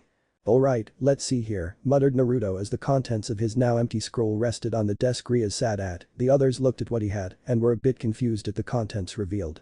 Everyone looked up, interested to see what the blonde's party favors were. There was a stack of paper tags, all of them with a strange archaic symbol on them. The ninja all looked worried, who knew which seals were which? The effects could be anything. The devils all watched as he separated the tags into different groups before he smiled and nodded to himself. Okay, I think we're good, he declared before he pocketed 4 of the tags, leaving 6 remaining, the rest are for you all, each of you takes one and keeps it in case of an emergency. Taking one, Asia asked, but how do these tags work, Naruto-san? You put your devil power into it and make sure that the symbol is facing your opponent, inside each one is a technique of mine that will be launched from the tag, be careful though, since the backlash of the technique can push you back pretty badly. Everyone wondered what Naruto would be crazy enough to seal in those tags. The others nodded before Rias brought their attention to a small map, alright, we're in our clubroom, well Riser is in the main school building, between us and them is the gymnasium, and that also acts as the border between our respective sides. So, most of the fighting will be in there since he has 8 pawns, deduced Naruto, the forests surrounding the school grounds are also fair game by the looks of it. Middle of the board is usually where confrontations start, Shikamaru noted. But you'll let Issei-kun and Kaneko-chan to the gym to take care of the pawns, suggested Kiba. No, it's too many of our own members, immediately shot down the redeeted king, Issei will go with you, Kiba, while Kaneko goes around, Akeno will go the other way while Naruto and I head for Riser. Rias Peerage grimaced, recalling how well that strategy had worked out, they hoped that their other selves had better luck. And me, but you? Asked Asia nervously. If I may add some input? Asked Naruto, earning him a nod from Rias to continue, I suggest that Asia goes with Kaneko, with her as a rook, she can take more punishment than others, but it's only so much more, Asia-chan can help make it, so that she can keep going and provide magical support. Rias slapped a hand to her forehead, damn it. That was a good idea. Why hadn't she thought of that herself when she faced Riser? Ravel chewed on her bottom lip, she was finding it hard to know who to root for right now, and decided it best if she kept her mouth shut most of this chapter. I agree, supported Kaneko with a small nod, need to be kept in top form so I can keep fighting. Hiroka smiled at the former nun, glad the healer would be there to make sure her sister was kept healthy, she hated seeing Shirin hurt, heck, she wanted nothing to happen to her younger sister and wanted to protect her from everybody, so the healer's presence around Hiramoto was both very welcome and very reassuring to the black cat. Rias thought it over before she slowly nodded, alright, but Asia needs to be sure to stay out of immediate danger, if we get in trouble, she's important for helping us recover. Well if the medic's lost, we'll treat the injured. Sakura asked, nodding as she recalled that lesson from Tsunade. The others nodded before they all set out, ready to take on Riser Phoenix and his peerage. Hiroka sat in a beanbag chair in front of a large television that was set to the station broadcasting the rating game between Rias and Riser. She smirked as she watched the footage of Naruto planning with the Gremory girl's peerage, eager to see what he would bring to the game. No kidding, this is gonna be good. Kuroka said. Hiroka, is there a point to having me watch this with you? asked Office as she stood behind the Nekomata woman. As far as I can tell from watching, this is just another raiding game between devils that has your sister in it. There is. I know how you hate your time being wasted, boss. Kuroka said, turning to Office. Office rolled her eyes, not at all that surprised that Kuroka was getting so into this. But BOSS whined Kuroka childishly before pointing to the screen. That blonde man in black and orange was the one you had me look for, hess the one I told you was named Naruto Uzumaki. The short dragon goddess raised a brow slightly before looking back at the screen, taking a closer look at the blonde man named Naruto. Her brows furrowed so faintly that one would be hard-pressed to notice, but her focus was on the human. What she was mainly focused on though were his eyes whenever the camera had them on screen, and what she saw impressed her. Everyone looked interested. What could impress Office? Within those eyes were experience, wisdom, and a drive to accomplish anything the owner set their mind to. For a human to have that much in his gaze and to appear so young-looking was nothing short of impressive and commendable. Sakura snorted, sure Naruto was different now in a more positive sense, but wisdom? Naruto? What was Office on? The human-looking dragon raised an eyebrow at the pink-haired medic as if she knew what the Haruno had just thought. Unconsciously though, her right hand reached up towards her chest area and a blue amulet materialized from nothingness just in time for her fingers to wrap around it. Office and the others all looked confused at that. What was the dragon goddess other doing with that? She didn't have any amulet. Her hand kept a hold on the amulet as she watched the broadcast and her gaze became more intent as she observed the Uzumaki. Issei and Kiba were having a bit of trouble in the gymnasium due to the unneeded arrival of Riser's pawns. The two boys in question winced, no kidding that was unneeded. Issei took on 2 pairs of twins, while Kiba took on the remainder of the group. Udo gave his friend a look, so while you're fighting only 2 or 4, I have to fight everyone else. Issei shrugged, sorry, but this is an alternate reality, I have no control whatsoever of what my other dozer thinks, besides, I'm a pawn, you're a knight, of course they'd see you as the bigger threat. The knight sighed and nodded, true enough, no point in getting mad at his friend. The first pair of twins were greenette girls that wielded chainsaws as their main weapons. The dragon gauntlet was sturdy enough to hold back the sharp blades and parry them, but the next pair of twins kept him from pressing forward to attack. They were a pair of Nico girls that specialized in hand-to-hand. The only way to tell them apart was by their hair color, red and blue. They again parried the chainsaw twins' attack before he rolled away from an axe kick by the retreated Nico. Damn it, he mentally cursed while activating his boost. They're 2 in cinch with each other. Perhaps it'd be best to use that Uzumaki guy's seal tag now, suggested the voice that came with his sacred gear. Greg speaking up, eh? Wondered when that would happen, Issei said. They did say to use it in emergencies. Yay, but it's a one-time deal, and these are just pawns, shot down the pawn. Rather hypocritical of you, considering you're the same rank, Nietzsche said. Issei scowled a one-time use weapon, and there were at least 16 other, stronger enemies to worry about. Fair point, the Hyuga said. As he noticed Kiba spin right into the guard of all 4 of his opponents, the blonde knight then struck with twin sword strikes, taking down the female pawns before they had a chance to act. Rias Kiba grinned, looked like Naruto's training was paying off. He didn't even have his balance breaker, sort of betrayer, yet. Oh, he was looking forward to seeing what happened when his other met Valper Galilei. 4 of Phoenix-Ama's pawns have been eliminated, spoke Grafia through the broadcasting speakers, while said eliminated pieces faded out of the battlefield. Kiba gave Issei a supportive nod before he rushed out to look for more of the enemy pieces. Damn, he may be a pretty boy, but I'm glad Kiba's on my team, noted the brunette. Udo gave Issei a flat look, really? A pretty boy? Yeah, I've got that reputation, don't blame me, man, the pervert said. Before he cartwheeled away from another twin strike from the Nico girls, okay, time to get serious. He growled out before crying, boost. With his already doubled power doubling once more, he ducked beneath a chainsaw swipe and landed a sharp body blow to the girl who made the swing. The impact made her cough out the wind in her lungs and lose her grip on her weapon. Issei then rose, spun, and struck the girl's head with a fierce backhanded strike that made her drop to the ground, unmoving.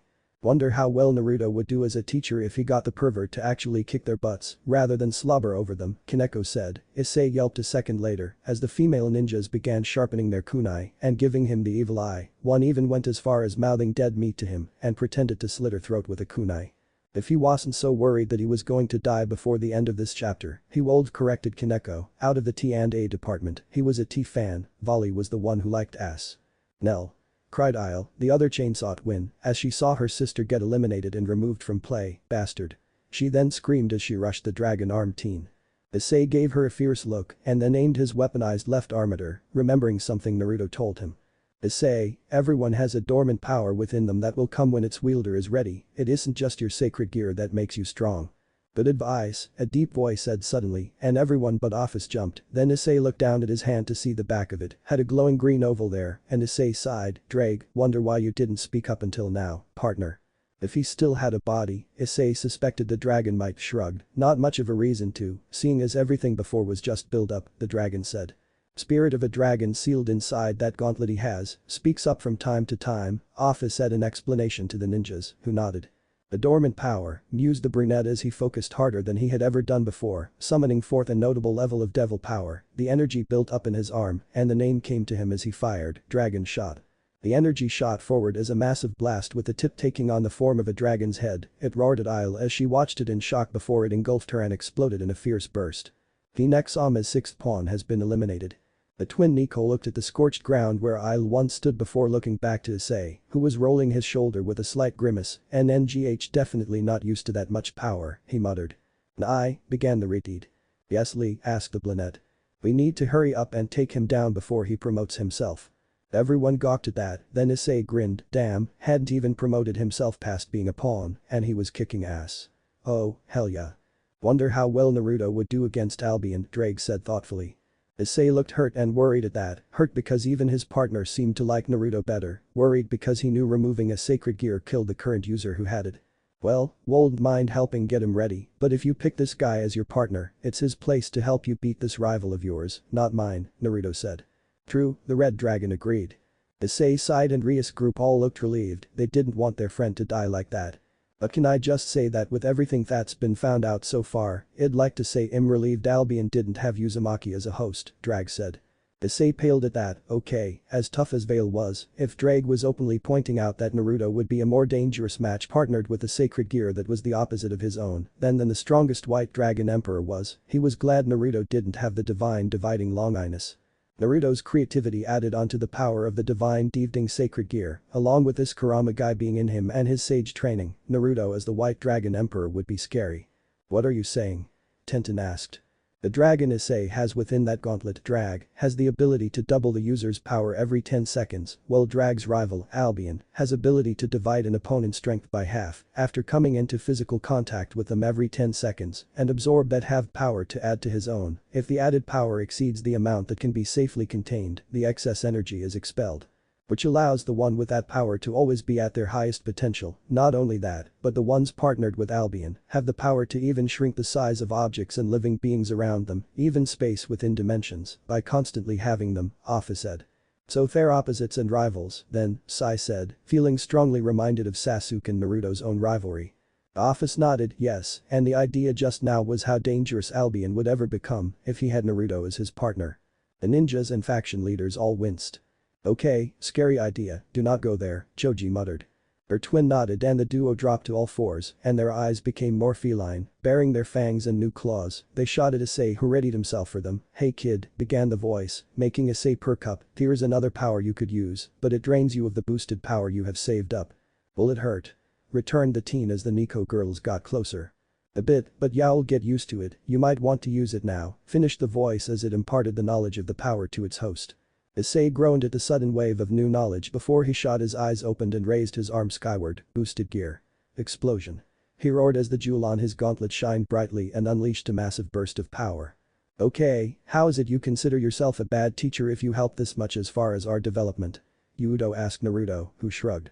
Not a lot of experience, besides, the growth is all you guys, I just helped point out what worked, trust me, teacher I'm not, but I know that finding the right method makes a difference with teaching someone, me for instance, I'm a kinesthetic learner, but most of my old teachers did things by paperwork, test scores, and long explanations, didn't work for a learn by doing type. So I was labeled a dead last in school. Hearing that, everyone nodded, made sense. The Nico girls were caught completely off guard by the sudden burst and were shot back as twin balls of fire, crashing into the gym wall across from Issei, who was on a bended knee and clutching left shoulder in pain. He was too focused on it to hear Grafia proclaim that Riser's final 2 pawns were eliminated. Damn it, that hurts. Mentally roared the brunette, you said it would only hurt a bit. I didn't think you'd be unable to handle the strain, explained the voice, listen, just go find that nun girl and have her heal you up and keep your guard up, damn it. You're still on the battlefield. Issei groaned in response, staggering to his feet before he began to search for Asia. Kaneko backed away from a hard strike from a ravenet girl dressed in Chinese attire, her amber eyes narrowed at her, and the brunette girl with half her face covered in a mask. Kaneko narrowed her eyes, those two, huh? Riser's own rooks. Asia stood in a nervous stance behind her, her hands shaking as she kept her eyes on the two enemy rooks. She had heard the updates on the pieces eliminated and was relieved that none of her friends had been announced, however, she was now afraid that she or Kaneko could be since it was two rooks on one and a supportive bishop. Hiroka bit her lip, not liking the sound of that. "This will be easy," declared Shulin, the ravenet with a smirk. Isabella didn't say anything, but she had a matching smirk. "Hey Kaneko-san," whispered Asia to her friend, "what do we do?" The Nekomata didn't respond for a moment as the two enemy rooks ready to attack. "Stay back," she said softly to the blonde ex-nun, "I'll handle this." Asia nodded and took a small step backward, just as the two rooks leapt at her friend. What worried her though was that Kaneko was standing still with no stance or form to counter. "I hope you have a plan," mentally prayed the blonde. Hiroka did likewise, other reality or not, Shirin was still her sister no matter what. As her hand strayed to her pocket, where the seal tag Naruto gave her was. Kaneko had her eyes closed as she drowned everything out. "Would you do that?" Sakura asked Kaneko. "That was horrible in a fight." She focused on nothing else except for the dormant chakra within her. This was something Naruto had stressed to her in regards to keeping her chakra calm. "Hello," Kuroka said, delighted. Oh, this she had to hear. "Focus, concentrate." "Yes," Kuroka muttered excitedly. The two rooks got closer. Kuroka gulped, she knew Shirin could do this, but that didn't stop her from worrying. "Reach out, pull out my power." "That's it, sis, you can do this." Her hand slowly rose, gaining a light blue hue as they did so. "That's it. A little more. This is me, I won't lose myself." Her hands clenched, and the blue hue became an azure fire that engulfed her fists. "Do it. Do it. Do it," the black cat urged. "I won't back away from this, I won't." She mentally cried as her eyes shot open and she threw a twin palm strike, hitting both of her opponents in their chests. "Yes." Kuroka cheered. The duo were left frozen from the strike, silent screams coming from their mouths, while their eyes were wide from the pain. Kaneko pulled her arms back and stepped away, letting the two fall to their knees and then to the ground. Their faces never changed expression, and they didn't move a muscle, seemingly dead to the world from the strike as they faded away from the board.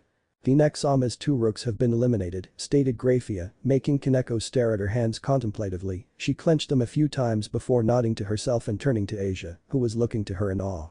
"The Ooya. Chakra for the win." Kuroka and the Konoha shinobi all cheered at the scene.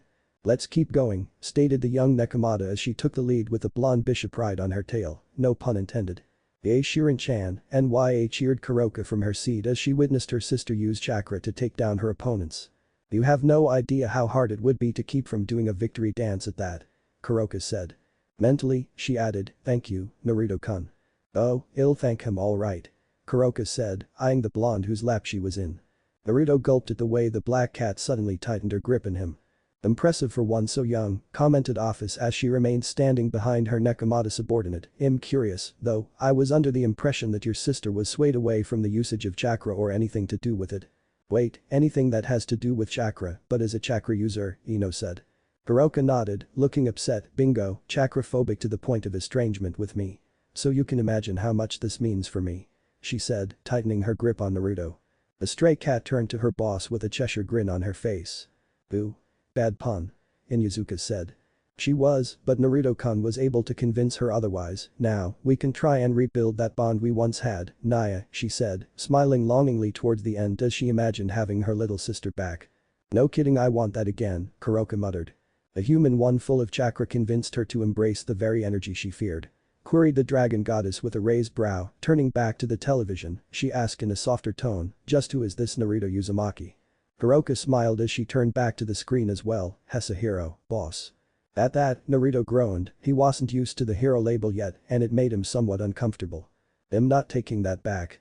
You earned that from me," Kuroka said, holding Naruto closer to her. The kendo jumped back and pushed off the ground with her hand as she evaded another explosion from Ubaluna. "What? But why is she fighting for Riser still?" Everyone shouted, shocked.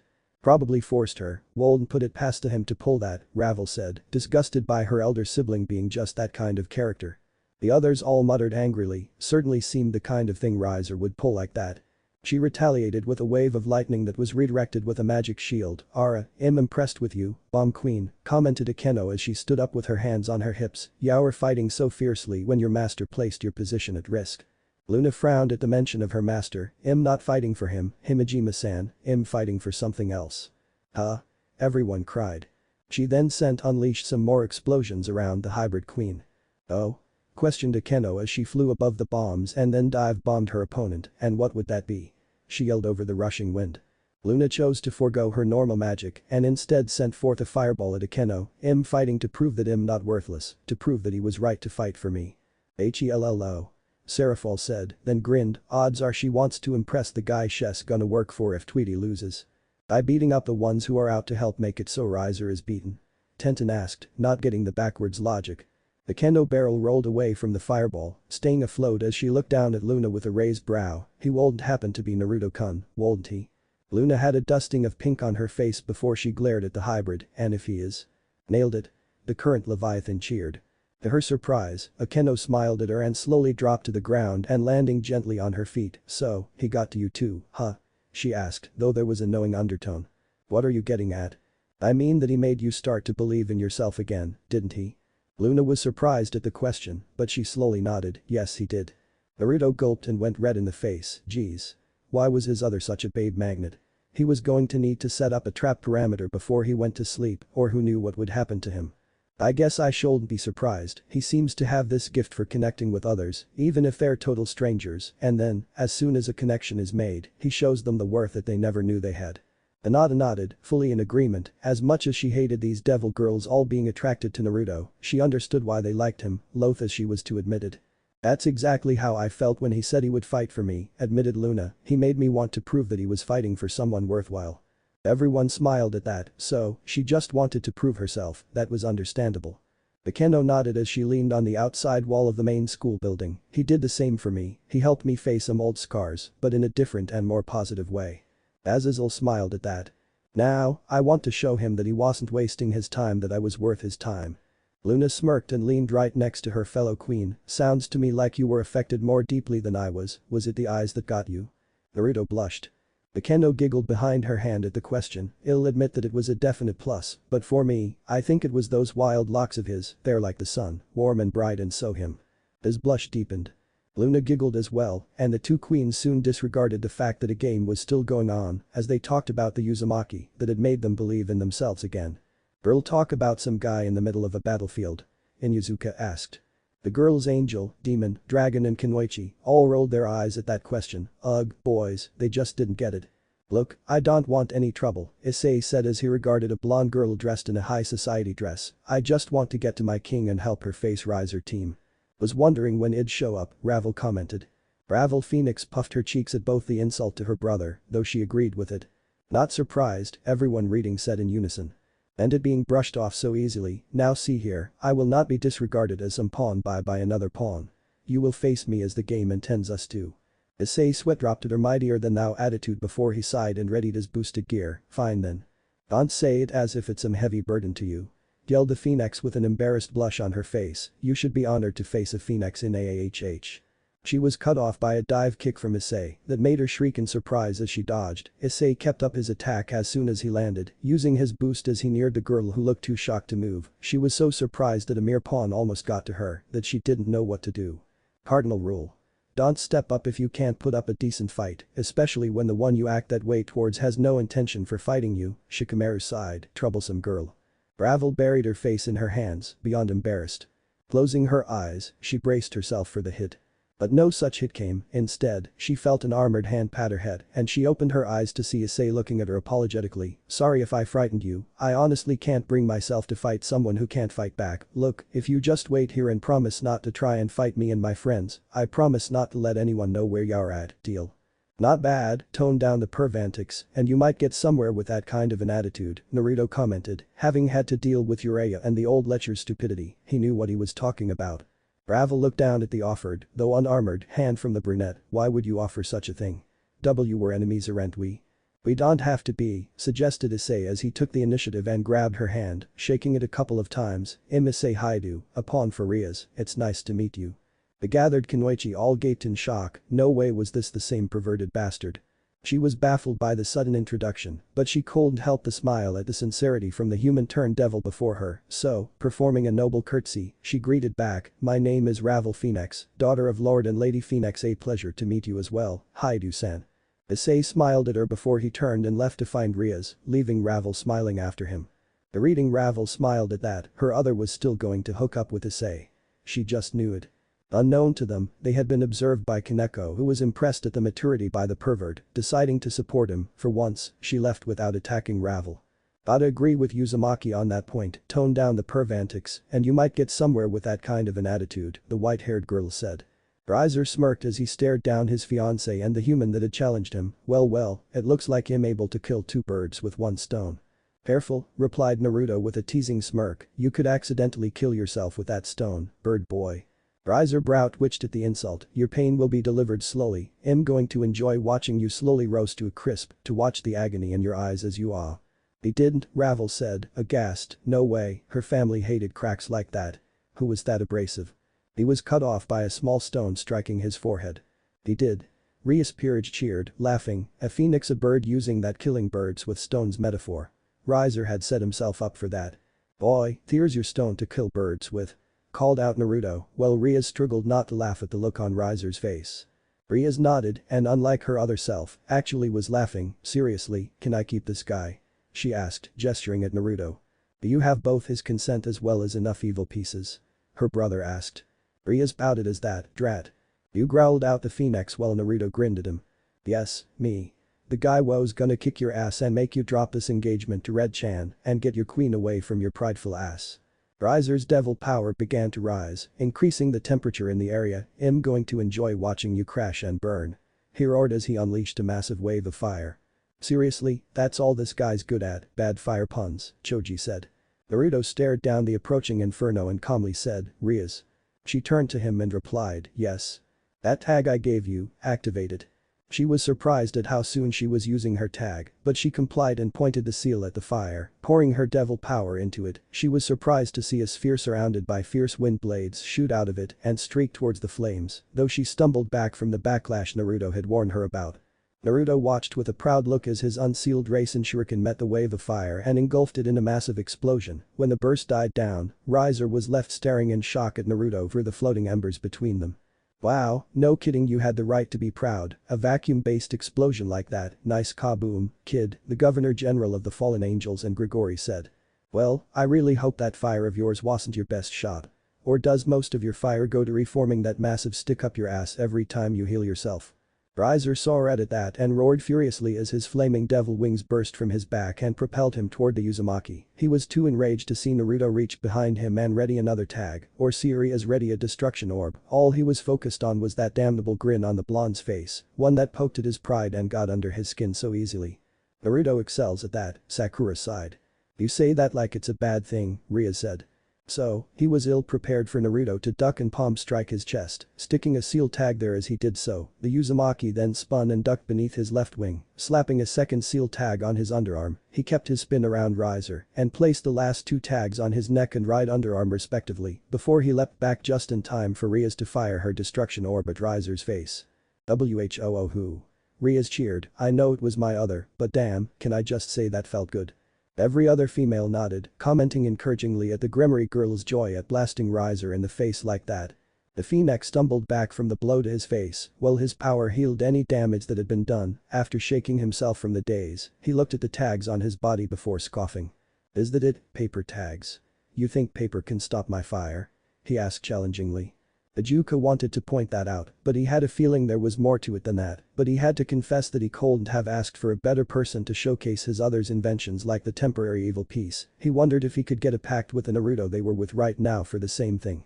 Naruto never lost his grin as he answered, "I would if those tags were normal paper." He then held up a half-ram seal, causing the seals to glow a bright orange, but then again, not many people can understand my strategies, even the people from my world.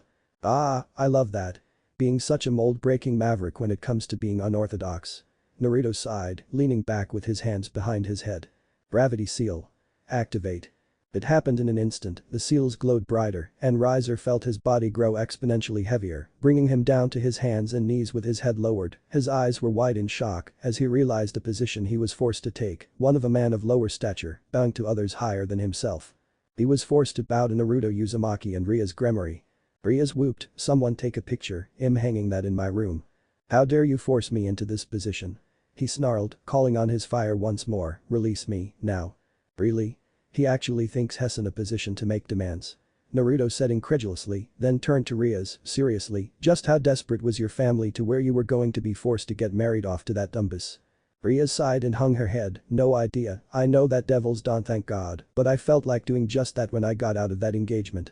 "Don't blame you at all," Ravel said to her, seriously, it was painful to see her brother being such an egotistical moron, but knowing he actually was this bad in real life was even worse. "Yeah, I don't think he'll do that, you see, I was told that you never really lost a match unless you gave up, and even then, you only did it for a favor in return, so, yeah, I've never experienced a total loss before." "Of course not. I am Riser Phoenix. I don't lose to these pathetic devils unless I wish it." "He does remember that Hess from a devil family, right?" Surzich growled out.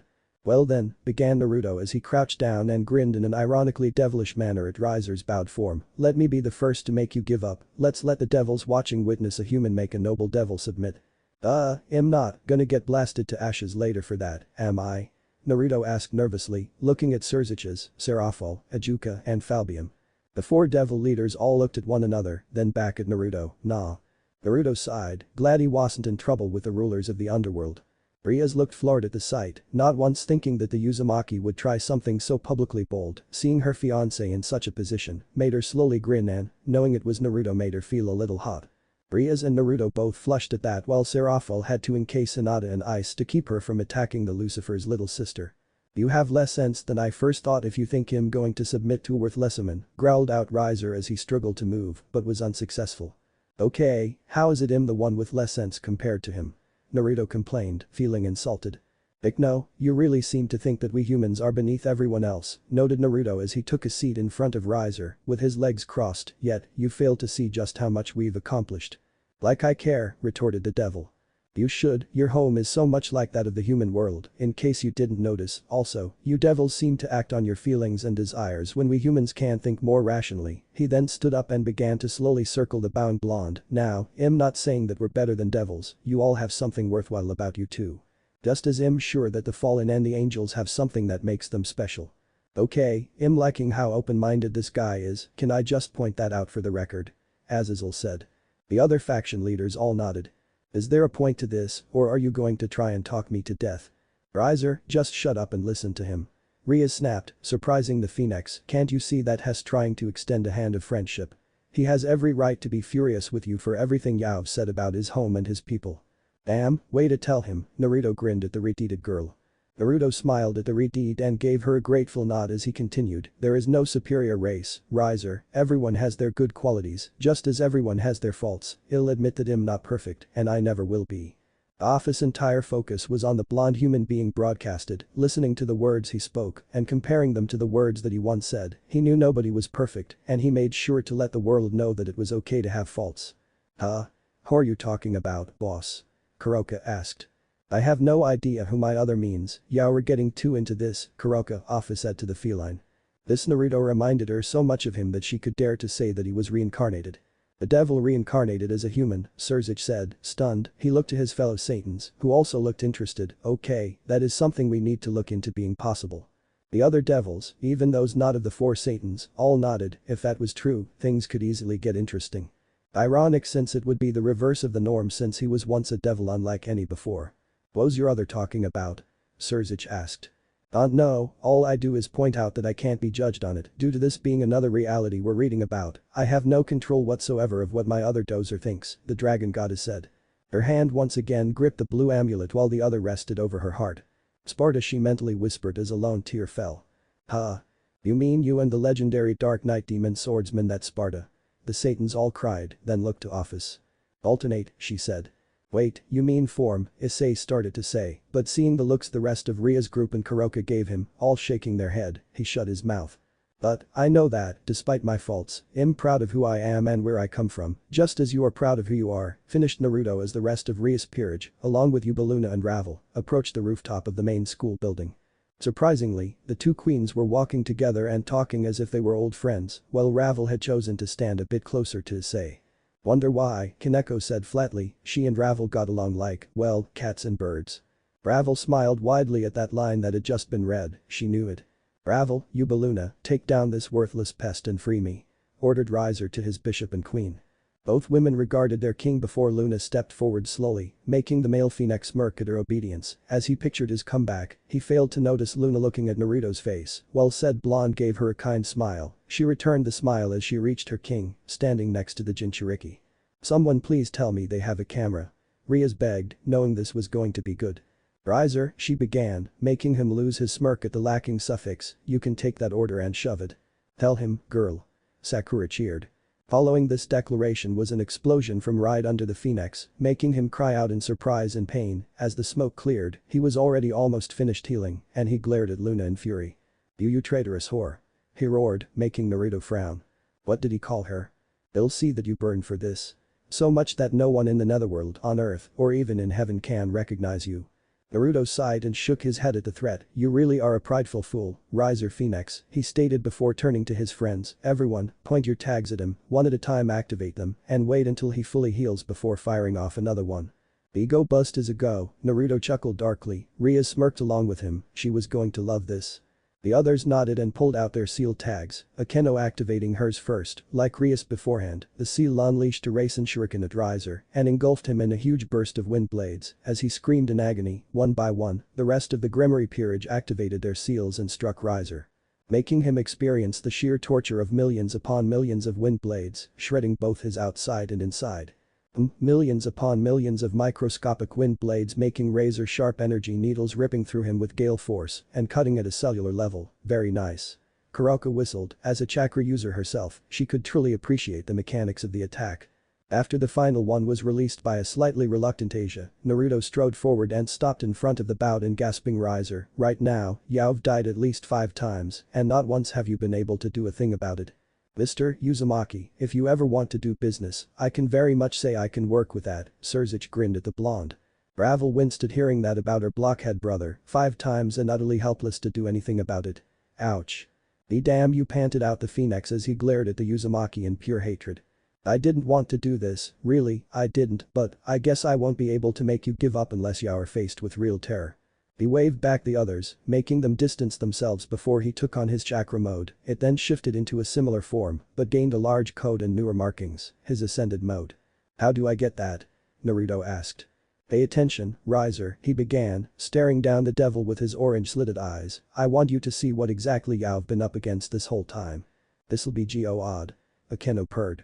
Riser stared on in shock as the human before him became engulfed in golden flames that grew exponentially. The flames then took shape and gained black markings, similar to the ones he had before, presenting itself in the form of a massive golden fox with 9 tails. Say what? The Konoha shinobi all shouted, then rounded on Naruto in shock, but he was too busy gawking. Ria smiled softly and put her hand under Naruto's chin and closed his mouth for him. Scratch what I said earlier, how do I get that? He muttered. Many devils in the stands, along with Kuroka and Office at the Cow's Brigade base, watched in awe as the golden Kyuubi roared down at Riser, sending forth a shockwave from the sheer power of it. Damn, Naruto, can I make the same offer to do business with you as Surzuch? Ajuka said, someone like this promoting his inventions. Riser himself was left unable to move, staying bowed before the massive fox. Standing in front of you is the result of a symbiotic relationship between myself and the Biju sealed within me. Together, we have accepted our faults and our achievements, and we work as a team, spoke Naruto, though there was a second and more animalistic voice that accompanied his. Symbiotic, okay, need to figure out that. Naruto said, memo to me. Figure out how to get to the symbiotic point with the fox. Now, see just what we're capable of. The fox then opened its massive jaws, and everyone saw a small orb slowly take shape, twisting and shifting, as the dense energies it held slowly merged and took on a stable form. The form itself was a sphere that was pitch black, but the core glowed like the setting sun, while the power behind it made the air feel heavy. Ah, that much power, Ria said, then turned to the blonde beside her, and you're gonna unload all of it point blank on Riser. Naruto nodded faintly. Well, what else would I do with it in that kind of situation? If I kiss you, hope everyone here understands why I would do that to the guy who gets me away from having to marry Riser, Riaz said. Every one of the other ladies nodded. As women, they could see why Riaz would give that kind of forewarning, considering Naruto was basically the white knight that was saving Riaz from being stuck with this arrogant, aggressive playboy with a holier-than-thou personality for the rest of her life. Riaz and her friends were awed by the power that Naruto had at his disposal, even though Riaz had read and seen pictures of this form in her manga, seeing it in real life was something else entirely. Naruto, you're incredible. No kidding, other me, no kidding at all. Riaz muttered. Hail beast bomb. Roared the partner Jinchuriki and Biju as the ethereal fox swallowed the sphere and then unleashed it as a massive blast of pure chakra. It was upon Riser in an instant, engulfing him in the blast and drowning out his screams while destroying the entire school grounds from the shockwave. It also overloaded the seals and destroyed them, which allowed Riser to be kicked up off his hands and knees and shot backward into the barrier of the board. Holy shit. The devils, angels, and fallen angel governor all shouted at the sight of the blast. Okay, is it wrong to say that I actually feel glad the guy who got hit with that sucker can't die, Issei muttered faintly.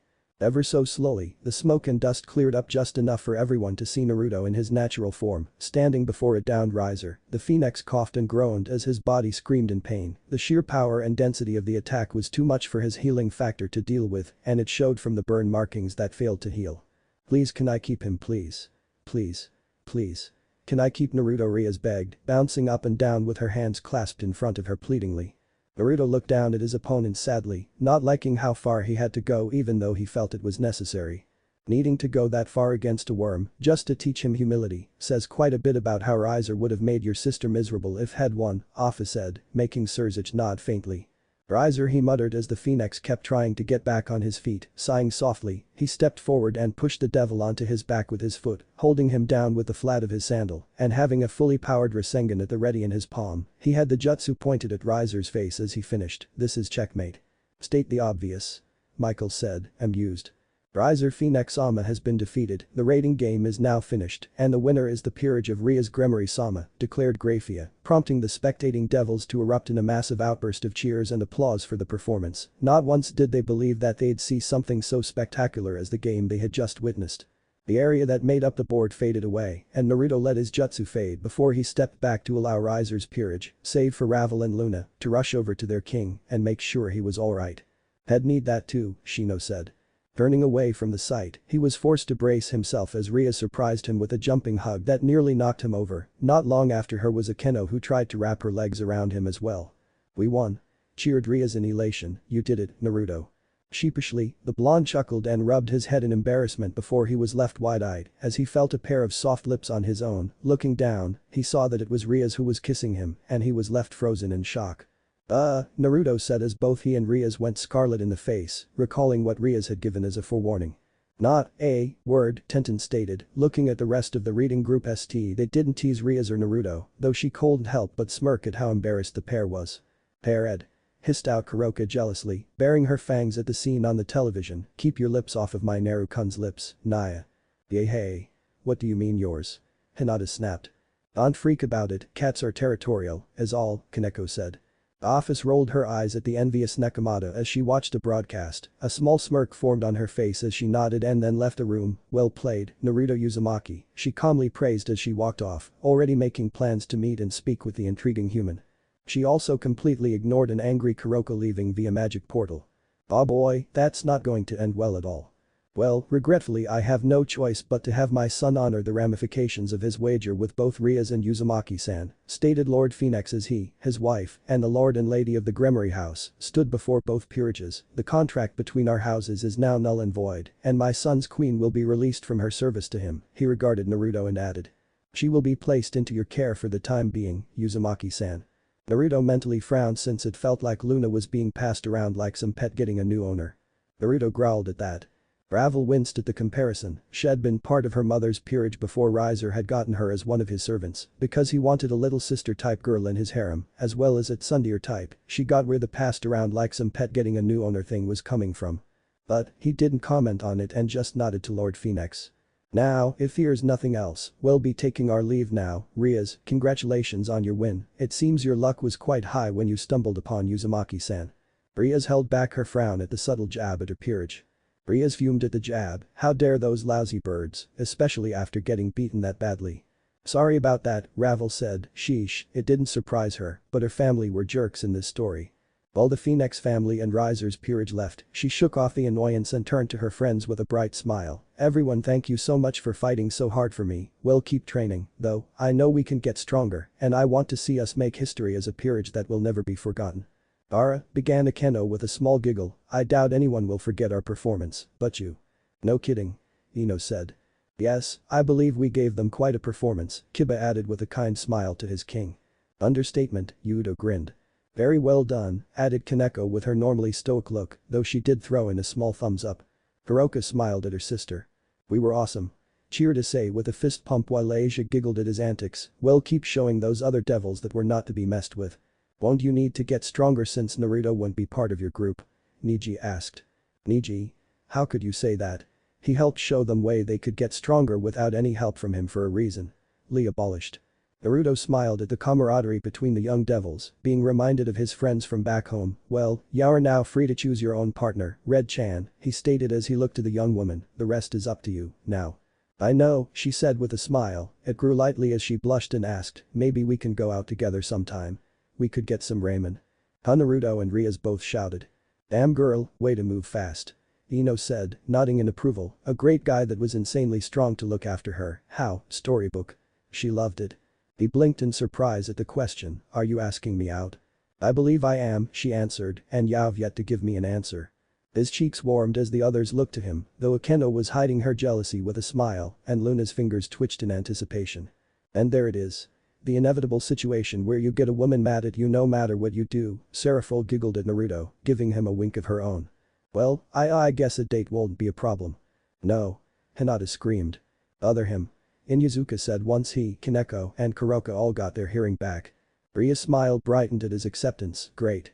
We'll go out tomorrow since we need some rest tonight from the game. She then activated her family portal and transported her friends to the mountain manor. Thought there was someone already waiting for them, and this person was familiar to two people. Oh, here we go, Kaneko said, shaking her head. Kuroka ni-sama? Asked Naruto and Kaneko in surprise. So Kakashi, I appreciate you volunteering to have it transplanted to Jutsu once more, stated Tsunade as she looked to the silverette Jonin, who once again wore his headband over his left eye. Eh? Why is the story shifting to back home? Choji asked. And how could Kakashi-sensei have? Sakura trailed off, then went pale. Well, I've lived with one for so long that going back to having two was somewhat unnatural to me, so I figured it'd be easier to have one again, replied the man with his ever-famous eye smile. Tsunade smiled at his reasons and was about to speak again, but she was interrupted by a sudden pressure in the air. Turning to the window, she frowned as a strange rip appeared in the skies above the village, bigger and wider. It opened as the pressure grew denser and heavier. Everyone reading stopped and realized what that meant. That's the place that appeared over Konoha before we were all sent here. Sakura cried, shocked. The dimensional gap, Afa said, dread uncoiling in the pit of her stomach. She turned to the ninjas. I have a feeling this won't end well. From the space within the rip, witnessed by dozens of shinobi and civilians alike, a fierce-looking amber eye with a black slit pupil appeared. It was followed by another, and then there was the sight of sharp and sturdy scales, before a massive dragon head stared down at the Hidden Leaf village. Great Red, what the hell is that dragon doing? Azazel shouted in alarm. An exhale from the beast's head brought forth smoke before the massive dragon roared to the skies, and the air grew hotter and arid. Tsunade's eyes widened and she screamed to her people, everyone take cover. No, the gather Konoha shinobi all shouted. The next thing the village knew was fire. No, they all stood up and bolted, leaving the others all worried.